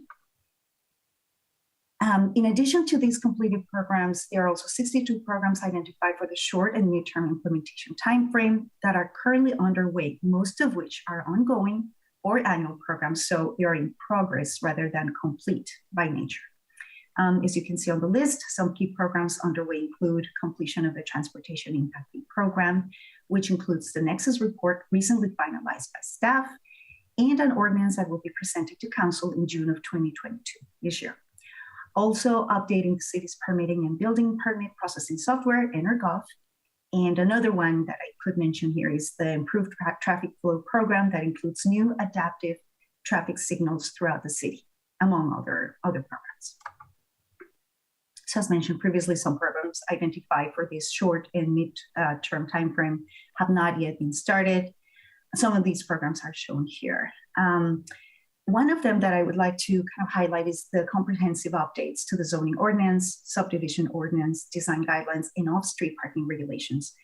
Because I think that it should be mentioned that currently staff is working with a consultant to develop objective design standards for residential development, which may also include updates to the city's off-street parking regulations. Staff anticipates this project will be completed by the end of 2023. So yes, as I have mentioned before, the ongoing COVID-19 pandemic has delayed several other programs that were anticipated to begin in 2020. But staff anticipates that once the pandemic is over, or completely over, several of these programs will begin pending sufficient staff and funding resources. Some of these programs are also listed here, which include updates to the subdivision ordinance, grading ordinance, the development and adoption of a habitat conservation plan. However, there have been some programs that, based on revised priorities and council direction, have been initiated earlier than their stated timeframe in the general plan. So these include programs you see on the screen, which include, for example, recycled water service facilities, for which construction was completed in 2019. In addition, construction for the recycled water tank, pump station, and treatment facility was completed in 2020, and customer deliveries are scheduled to begin this year. Another one that I should mention is the Local Hazard Mitigation Plan or Local Resilience Plan, which was adopted in 2016 and is set to have updates completed in 2022. Right now, FEMA is currently reviewing the draft, and once they give the green light, it will be brought in front of City Council. And finally, as some of you may recall, the Shoreline Master Plan, completed and adopted in 2021, staff is currently working on a technical handout related to new development impacted by sea level rise, which will be available in the spring of 2022, so just around the corner. This handout will be given to prospective and current applicants to alert them of possible strategies to mitigate impacts of sea level rise. Yeah, so finally, looking into this year and beyond, the following list of programs have been identified as priorities or are currently in progress this year. Some highlights include updating the city's general plan housing element, which is happening concurrently with the climate action plan and environmental justice element updates. With regard to the housing element, staff anticipates holding a study session with the Planning Commission and City Council in April on the site's inventory that will be used to meet the city's regional housing need allocation and goals, policies, and programs.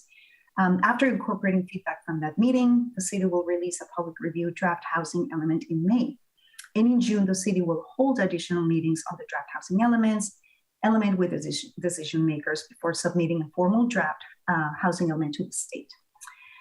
Another highlight here is the complete neighborhood strategy. I mean, all of these are important. I'm just choosing, I'm just mentioning some of these because, it would be super lengthy to go into each one of these. So the plan division recently completed a comprehensive update to the public contact list citywide and anticipates additional public outreach later in 2022 and 2023 with the development of residential objective standards. And finally, another program identified as a priority is developing a density bonus brochure that provides clarity as to state requirements. Yeah, and yes, so as mentioned at the beginning of this presentation, staff recently presented this report to the Planning Commission. After that, Planning Commissioners commended city staff for the progress made in the implementation of the general plan programs. They also provided some comments and things to consider for some of the specific general plan programs, which are listed here on this slide. They're provided in more detail in the meeting minutes available for download in the city's website. So yeah, some of these comments focused on encouraging the ongoing work on the objective design standards, prioritizing programs that address housing, homelessness, transit and public transportation, as well as cultural and special events in our city. Other comments were more geared towards supporting programs that will help the city understand how residents use public transportation and decrease car dependency. And also, last but not least, among all these, and developing a fair chance housing ordinance to lower barriers and discrimination for people with convictions or a criminal record or other groups that have not had access to housing units in the past. So these were some of the comments that were provided by Planning Commission during that meeting. Yeah, and so following council feedback from the report provided last year, staff reviewed the complete list of general plan programs and identified some of those programs which are also included as part of the city's strategic roadmap. These are shown in attachment 2, as part of the staff report that you received with an asterisk. And also that table should list the specific project with which the specific program is aligned. So just for further clarity, on my next slide, I'll just go a little deeper into that. Of the 143 programs listed in the city's general plan, staff identified 82 programs that align with one or more of the projects laid out in the strategic roadmap. Out of these 82 programs, 17 are complete, 43 are in progress, and 22 have not started. So yeah, as I mentioned, this slide shows some of those programs in the general plan that are also identified in the City Council's strategic roadmap. As I said on the previous slide, these programs, you'll be able to find them on attachment 2, shown with an asterisk. So for instance, we have the city's housing element update, right, which is aligned with the strategic roadmap project, preserve, protect, and produce housing for all. Item 9, which reads, implement the housing element plan. Or for example, another example, the branding and marketing program aligned with the strategic roadmap project, grow the economy, items 1, 1A, 1B, which talk about a marketing plan, and items 1 14A, 14B. So in respect to those, these marketing efforts have been implemented in the past 2 years to support our economic development during the pandemic. So those items talk about the pandemic and the city's, efforts in supporting our business sector. We also have the Community Emergency Response Team, or CERT program, which is aligned with the Strategic Roadmap project to support quality of life. Item 16, which reads implement solutions to increase community safety. So forth and so on. It's just, we also have the foreclosure prevention program, density bonus ordinance update, aligning with some of these projects in the strategic roadmap. So what are the next steps? So upon acceptance of this report by City Council, staff will forward the progress report to the state's Office of Planning and Research to satisfy state requirements. Staff will also update the general plan on the city's website to reflect these latest updates in this report. And over the next year, staff from all of this department will continue to take the lead on program implementation and thus further the general plan's goals and policies. So this concludes my presentation. Thank you so much for staying with me through this very information and numbers-packed presentation. Also, before we open up for questions, I would like to share gentle and respectful reminder that this report is the result of just planning staff coordinating and reaching out to several city departments to provide this update. So I know that staff that is currently present in this meeting will gladly take some questions and comments tonight, and we will respond to them to the best of our knowledge. We will also convey these to the respective responsible departments. So again, thank you all, and I wish you all a safe and wonderful beginning of spring. With that, I'll turn it over to the commission for questions or comments. Well, thank you very much, and that was quite a good job of condensing a whole lot of information into a good presentation, so we appreciate that. And since you're not asking us to actually take action, is what I'm hearing on this tonight, I think that first I will open public comment on this item and see if we have any members of the public who wish to comment on it. I'm not seeing any hands raised among the remaining attendees. No one's here, and our city clerk does not have any indication of anyone wanting to make a public comment. So I'll go ahead and close public comments, and now we'll go to council to comment on this item.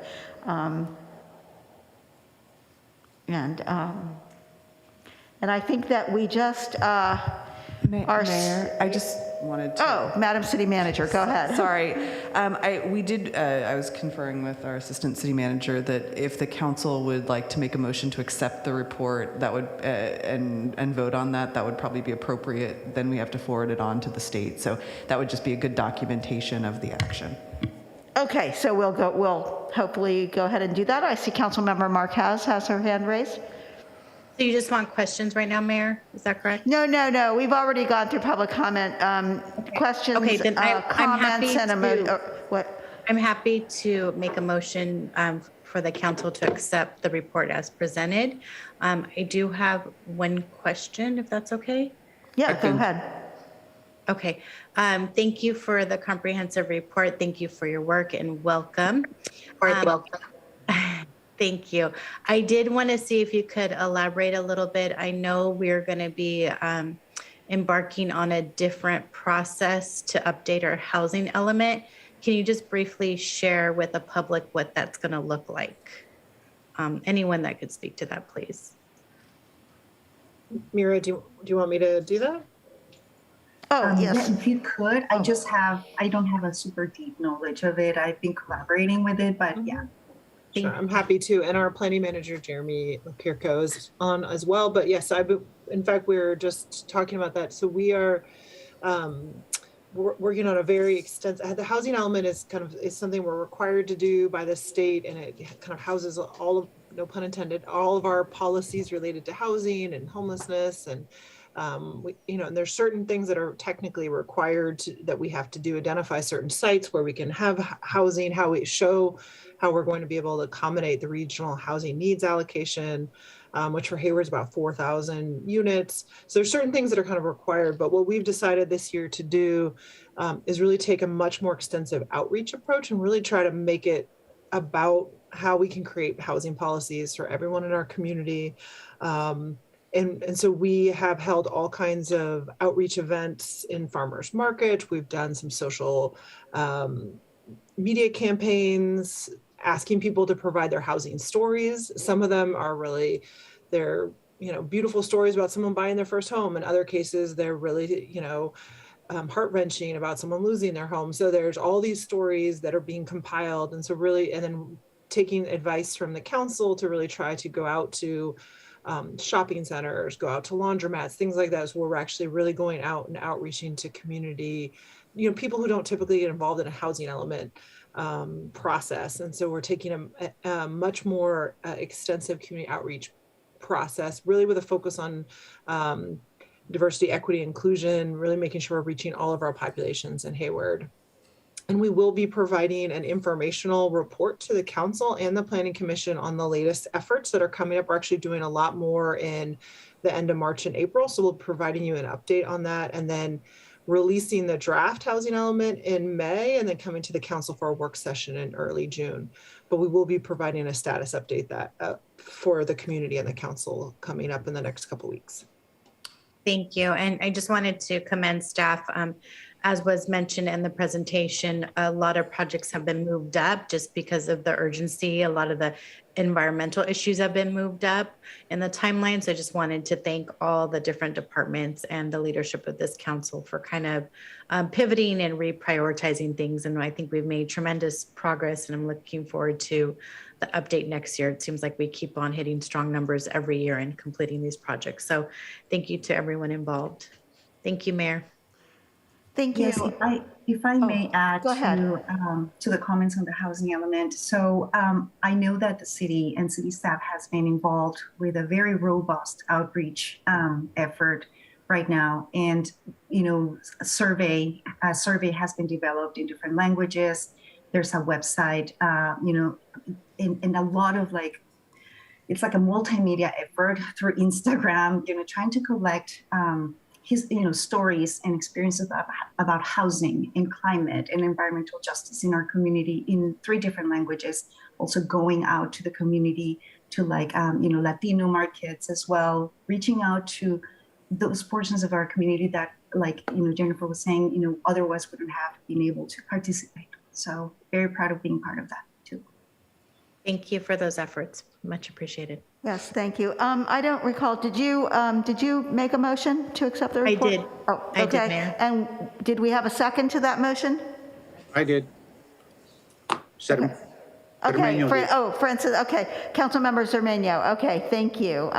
Would you like to speak to that, Councilmember Zermeño? Did I what?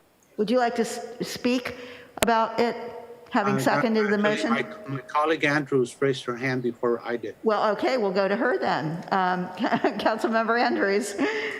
Thank you, Mayor. Thank you, staff, for the presentation. And I wanted to know about the outreach efforts for parking strategy, if that's something that was being discussed already, because I know that's going to be a tricky topic to address. So I'm happy to hear the strategies about housing and wonder if some of that is going to be applied for parking. And Jeremy, do you want to talk a little bit about the objective standards? Because we just had a meeting that kicked off some of that process. Okay. Yeah, so thank you, Jen. Good evening, council members and Madam Mayor. So as Assistant City Manager Jennifer Ott had mentioned, we are in the process of doing our objective standards, and we recently hired and brought on board Mentir Harnish, which is actually the same firm that helped us do our general plan update. A very timely conversation. They have been working very collaboratively with staff, and we are in the process right now of developing a very robust public outreach effort that will include a number of strategies, including parking, to get feedback from members of the community about what their concerns are, not only about residential development if they have concerns, but what they would like to see included as part of our objective standards criteria.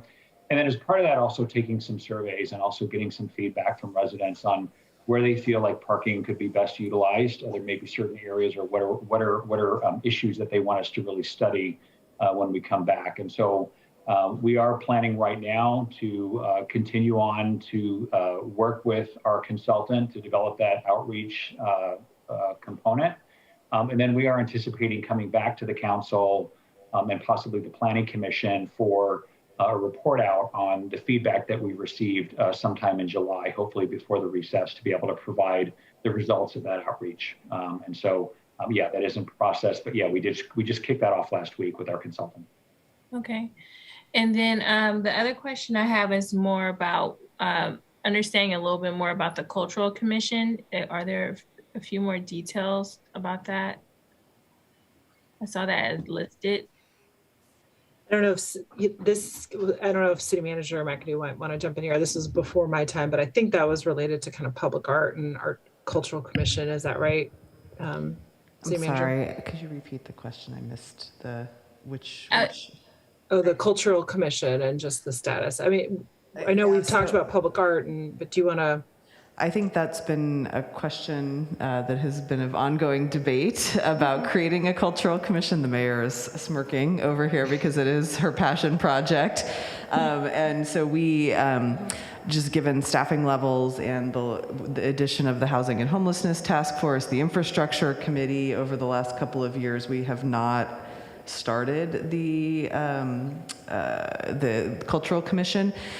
One thing we will be doing, though, is as an information, because the public art issue came up during the strategic roadmap retreat, we will be preparing an informational item that will come the same night as the adoption of the strategic roadmap that basically encompasses in one report all the elements of the city's public art programs. So at least it'll be captured and the council can see all of the different elements of public art.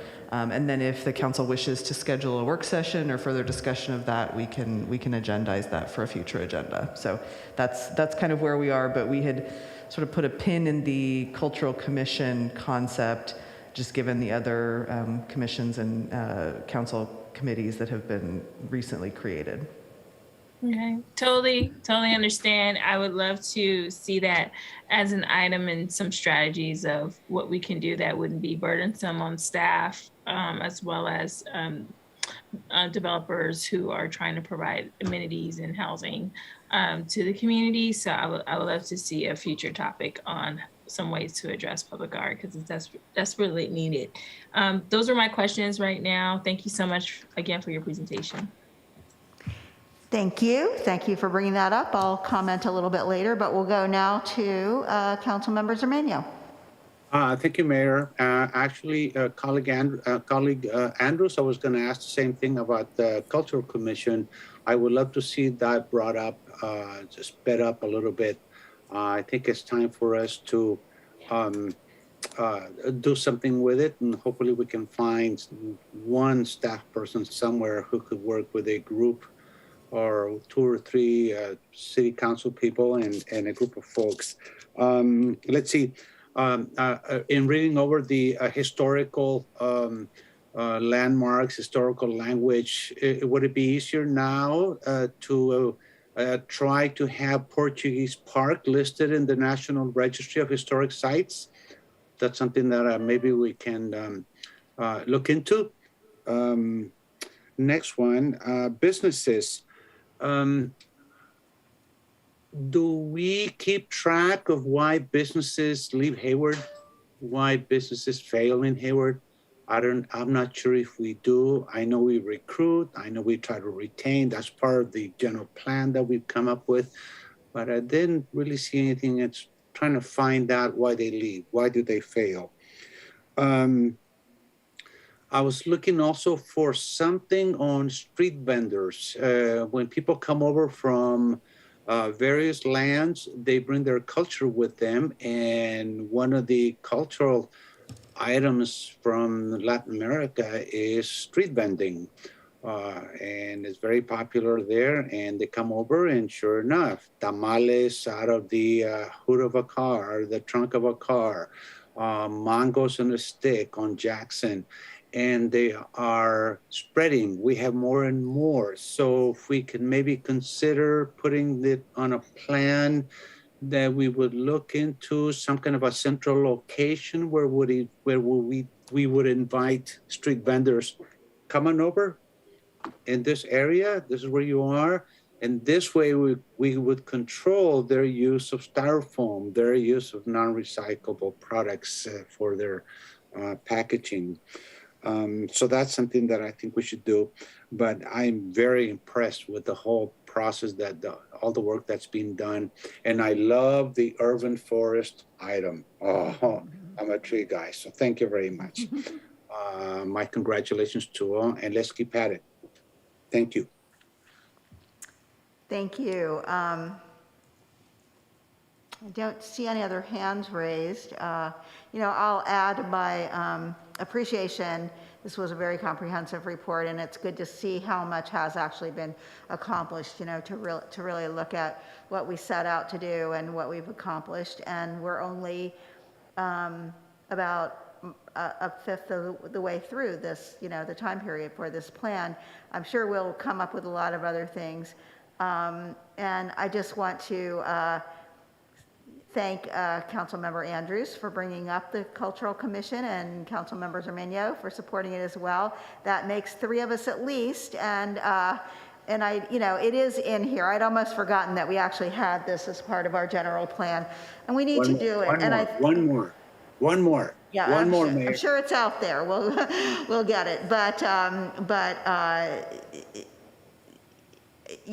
think when we see when we consider in a couple of weeks the recommendations of our Community Services Commission, particularly the ones on the arts, arts programming and events, we're probably going to have a discussion about, the time has come to perhaps increase that budget. And we've done some work in that. We've done some work about events, and it comes up in our commitment for an inclusive, equitable, and compassionate community that we want to promote the diversity of cultures that we have here in Hayward, and events and art are 2 great ways to do that and to share cultures. So I think it's a very important thing for us as a community to move forward with this, and I'd like to see it at least started before I leave office, but I'm really heartened that there are people who will still be here after I leave at the end of the year who are supporting this, and I hope we can get it going.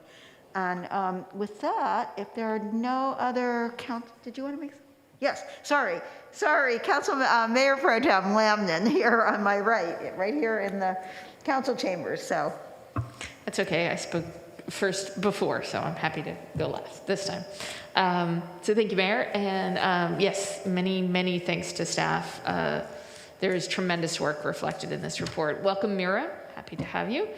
And one of the things I was super excited about in the report was to see that intersection between the strategic plan and the general plan, and to see that there was so much overlap. I think that was really great. And to see comments about, and these things we'll evaluate as we do the budget process or things like that, so that we keep our eyes on that. We only have so much capacity. Our staff are doing tremendous amounts of things as reflected in this report, and we still, there are only 24 hours in a day. There are only so many people. So it's a great tool. I'm glad to see we're keeping our eye on that. Councilmember Zermeño called out his favorite thing. I'm going to call out the Hire Hayward program. I'm super excited about that. I'm super excited about a lot of this stuff, but that was my favorite. And congratulations to the economic development team on your award, and just, great work all the way around. A couple other comments to keep the ROP and Chabot engaged in the incubator work, as well as, I know that the site is being built at Cal State, but there's some incubator work happening on both of those campuses as well. A question about the collision data reporting. Where does that get reported, and to whom? Or what do we do with that information?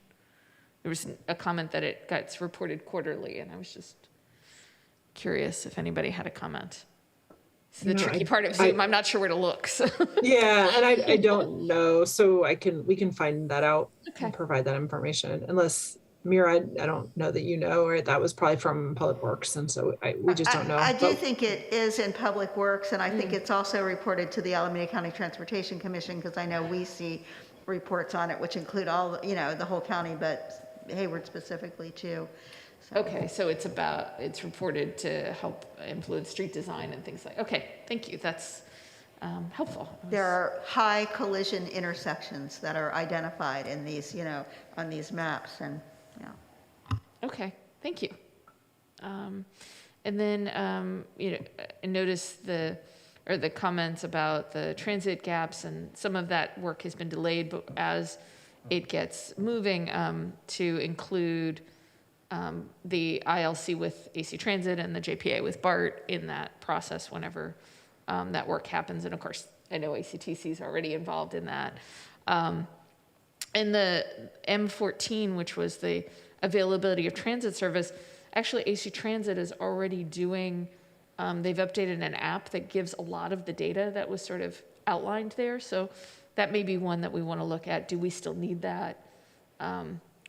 AC Transit and the city are looking at bus shelters, so there may still be work to be done there. I don't know, but something to look at. And then I didn't want to lose track of the universal design comments. I appreciated the comments that were in the report. I know Councilmember Marquez and I have been working on this since we were in Planning Commission. And I know that at least one of the advocates from Krill is involved in the housing plan update. And in these listening conversations that sound awesome that are happening at laundromats and all through the city, an opportunity to hear from Krill, what are some of, Community Resources for Independent Living's clients, about what are some really universal, what are some standards that would make housing accessible that we might want to recommend to developers, beyond just the case-by-case kind of basis. So and then I think that the street vendors, Councilmember Zermenio's comment about the street vendors, I always wonder about that Mission Boulevard site that we need to activate, if that's a good site for that. And I will make one comment on the Cultural Commission. I'm not 100% ready for another commission because as I said about the staffing balance, I'm not opposed. I'm not sure about the capacity question. But it makes me wonder if somebody like the Historical Society, in collaboration with the Sun Gallery and the Hayward Arts Council, we have these agencies, we pay them money. Does it make sense to have them convene as a starting place until we have the capacity to actually do the commission? Anyway, I look forward to more conversation about what's possible, what might be needed, et cetera. I'm just throwing it out there as an interim step if it's not ready to get it, if we don't have the capacity to do it quite yet. But I'm it's open an to idea, suggestion. but I can tell you that at least two of those three, are asking for more money just for their basic operations. I know. So, well, and maybe we have a little bit of money. If we don't have staff capacity, maybe we have a little bit of money to get. Yeah, I wasn't thinking with the existing money. I was thinking some additional funds, but that may be a way to get us there. well, it may Anyway. be able to. We may be able to have a conversation when we do the community funding grants in April, because I know they're going to be coming out and, yeah, asking us to have that conversation. So, okay. Yeah. Anyway, thank you. Thank you. Okay, so no other hands raised from my colleagues on Zoom. So with that, on this motion by Councilmember Marquez to accept this report, seconded by Councilmember Zermenio, and I don't believe there were any amendments to it. A lot of comments, but no amendments. We will, Madam City Clerk, will you call the roll? Yes, Madam Mayor. Councilmember Andrews. Aye. Councilmember Lamnin. Aye. Councilmember Marquez. Aye. Councilmember Salinas. Aye. Councilmember Wahab. Yes. Councilmember Cermeño. Hey. Mayor Halliday. Yes, Thank and you. the motion passes with 7 aye votes. Thank you all.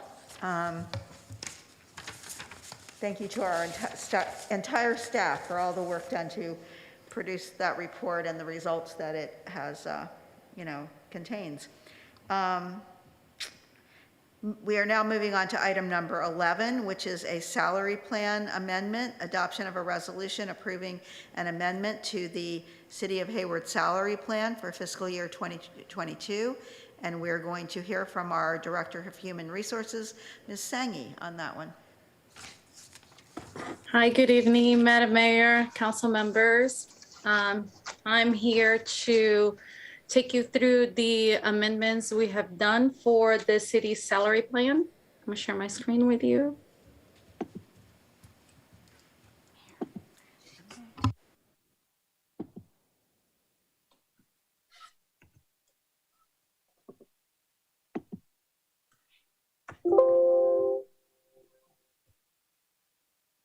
Okay. All right. Okay.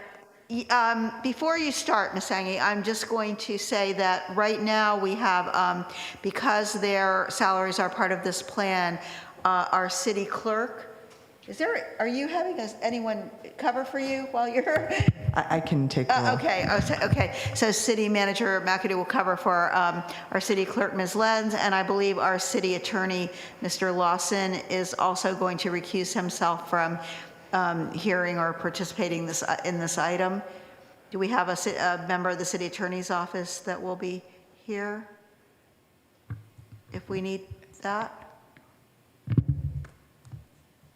If there's questions that come up for the city attorney's office, we can always continue the item. Hopefully there won't be, so. Okay. I did want to make that announcement that the two of them are recusing myself. So with that said, go ahead, Ms. Angie. Thank you. So we're recommending the adoption of a resolution approving the amendment to the city salary plan for fiscal year 2022. And the city salary plan has been amended to reflect the following. A cost of living adjustment for SEIU of 2%, for a total fiscal impact of $424,516. The increase is effective on the pay period that includes December 15th, 2022. The salary plan has also been updated to include a new classification, the addition of the Water Pollution Source Control Inspector 1 to the Water Pollution Source Control Inspector Series. There is no fiscal impact to the addition of that classification. We have also made the following salary adjustments to the salary plan. First, Human Resources Administrative Assistant, an increase of 2% for a total fiscal impact of $2,815. The effective date for that increase would be March 28th, 2022. And this is in order to maintain a 5% differential between the HR assistant, administrative assistant, and the administrative secretary. We also have an increase of 2.16% for the landscape maintenance supervisor. The total fiscal impact is $3,735. The effective date for that would be March 28th, 2022. And this is in order to maintain a 10% differential between the minimum differential between the supervisor and its highest paid subordinate, consistent with the HAME MOU. Similar to that, we're adjusting the salary for the street maintenance supervisor by 2.16%. For a total fiscal impact of $3,659 to the general fund. Effective date also March 28th, 2022. The reasoning behind it, it's similar to the landscape maintenance supervisor. It's to maintain the 10% over its highest paid subordinate, consistent with the HAME MOU. Next salary adjustment we have, it's for the senior maintenance leader. This is a 0.01% increase, total fiscal impact of $16, and this is in order to maintain the 15% differential between the senior maintenance leader and the maintenance leader, consistent with the SEIU MOU. We have adjustments for the water pollution control facility operator of 4.79% for a total fiscal impact of $34,271 from the wastewater fund. That increase, it's effective as of March 28th, 2022. This is in order to maintain a 15% differential above the operator in training for the water pollution control facility. We're also proposing an increase for the water pollution control facilities lead operator, 0.24 increase, total fiscal impact of $2,416. This is in order to maintain the differential of 10% over the operator. The effective date of that increase will be March 28th, 2022 as well. The administrative supervisor is being adjusted with an increase of 1.7% for a total fiscal impact of $4,657. This is in order to maintain 10% differential over its highest paid subordinate and consistent with the Hay MOU.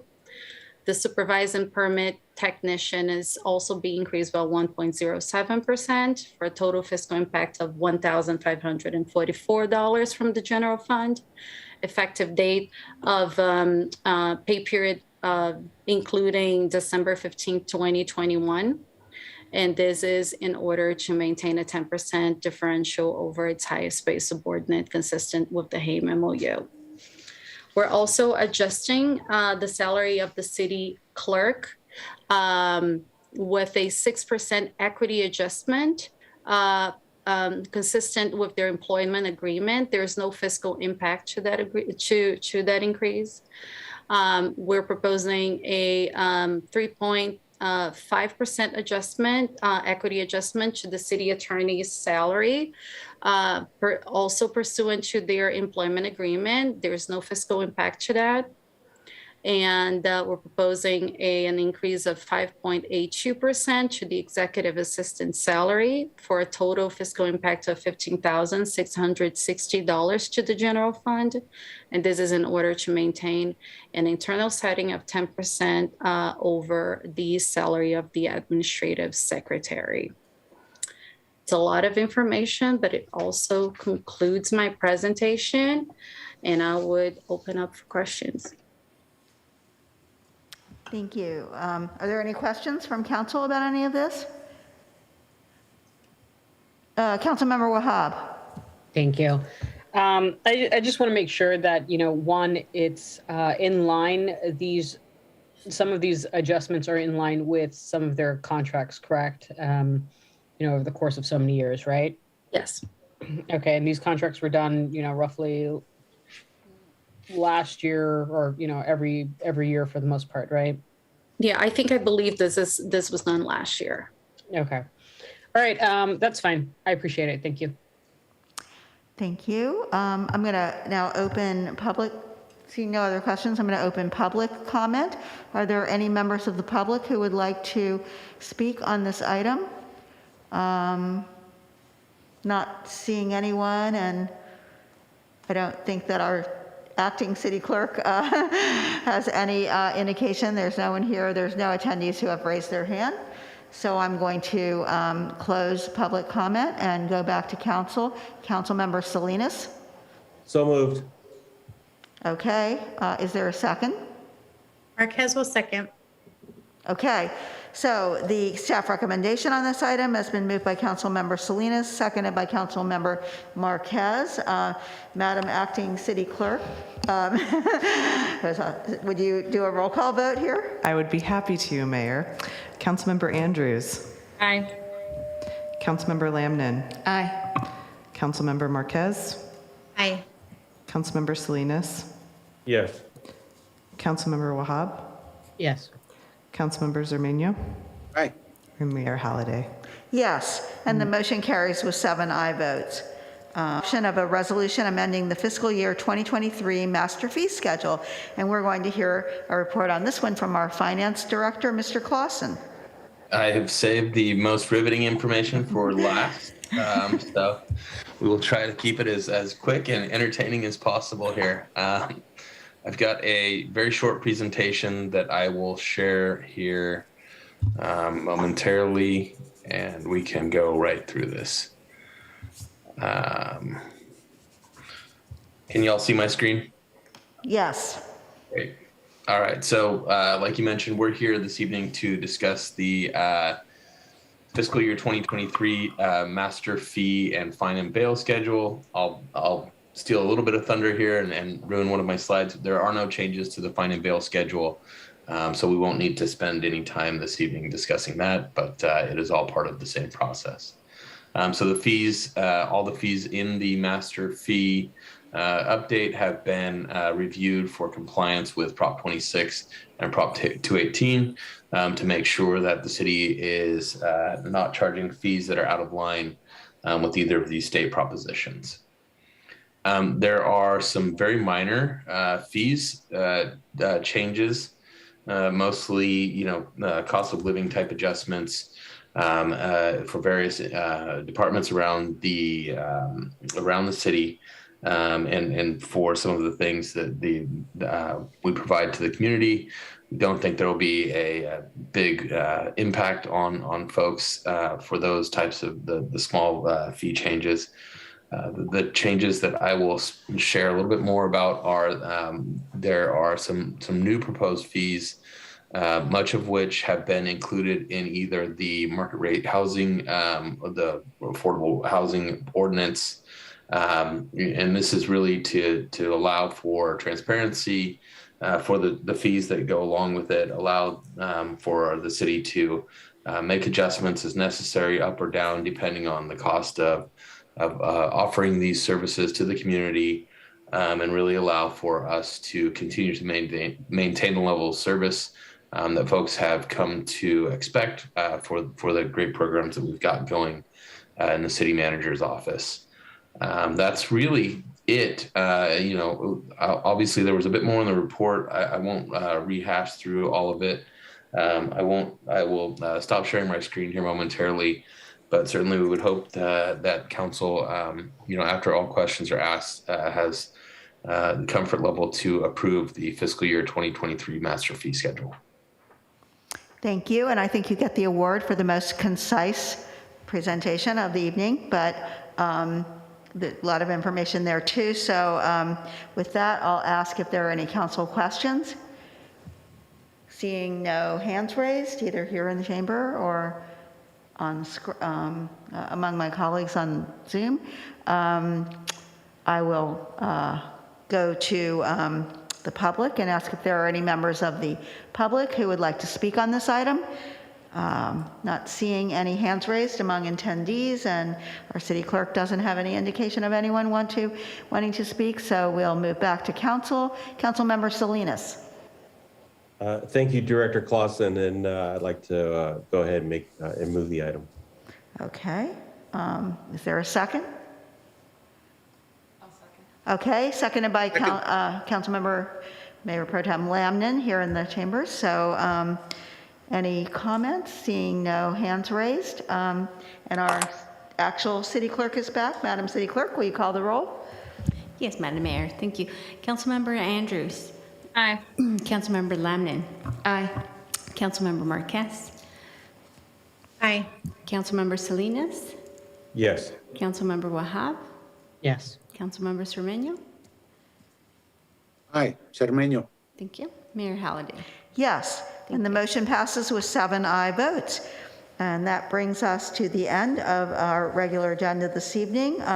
We're moving on to council reports and announcements. Councilmember Andrews. Thank you, Mayor. I wanted to just send a reminder that we are going to have a neighborhood cleanup, and it's going to be at Mount Eden Park, 2451 West Tennyson, Saturday, March 26th from 8 a.m. to 12 p.m. And look forward to seeing the community out there. And then also just wanted to put a reminder out for the community that Dante Jackson is wanted. If you see him, please dial 911 immediately, and just prayers to the family. All right, thank you. Councilmember Cermeño.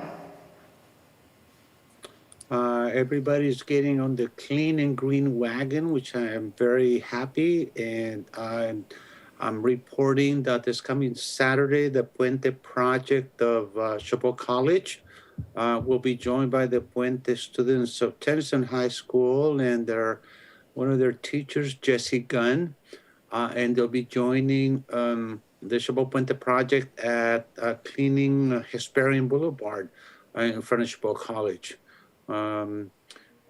It gathers some litter, unfortunately, and this is really good, seeing something like 25 students from Tennyson and Chabot getting together. So I think that's something great.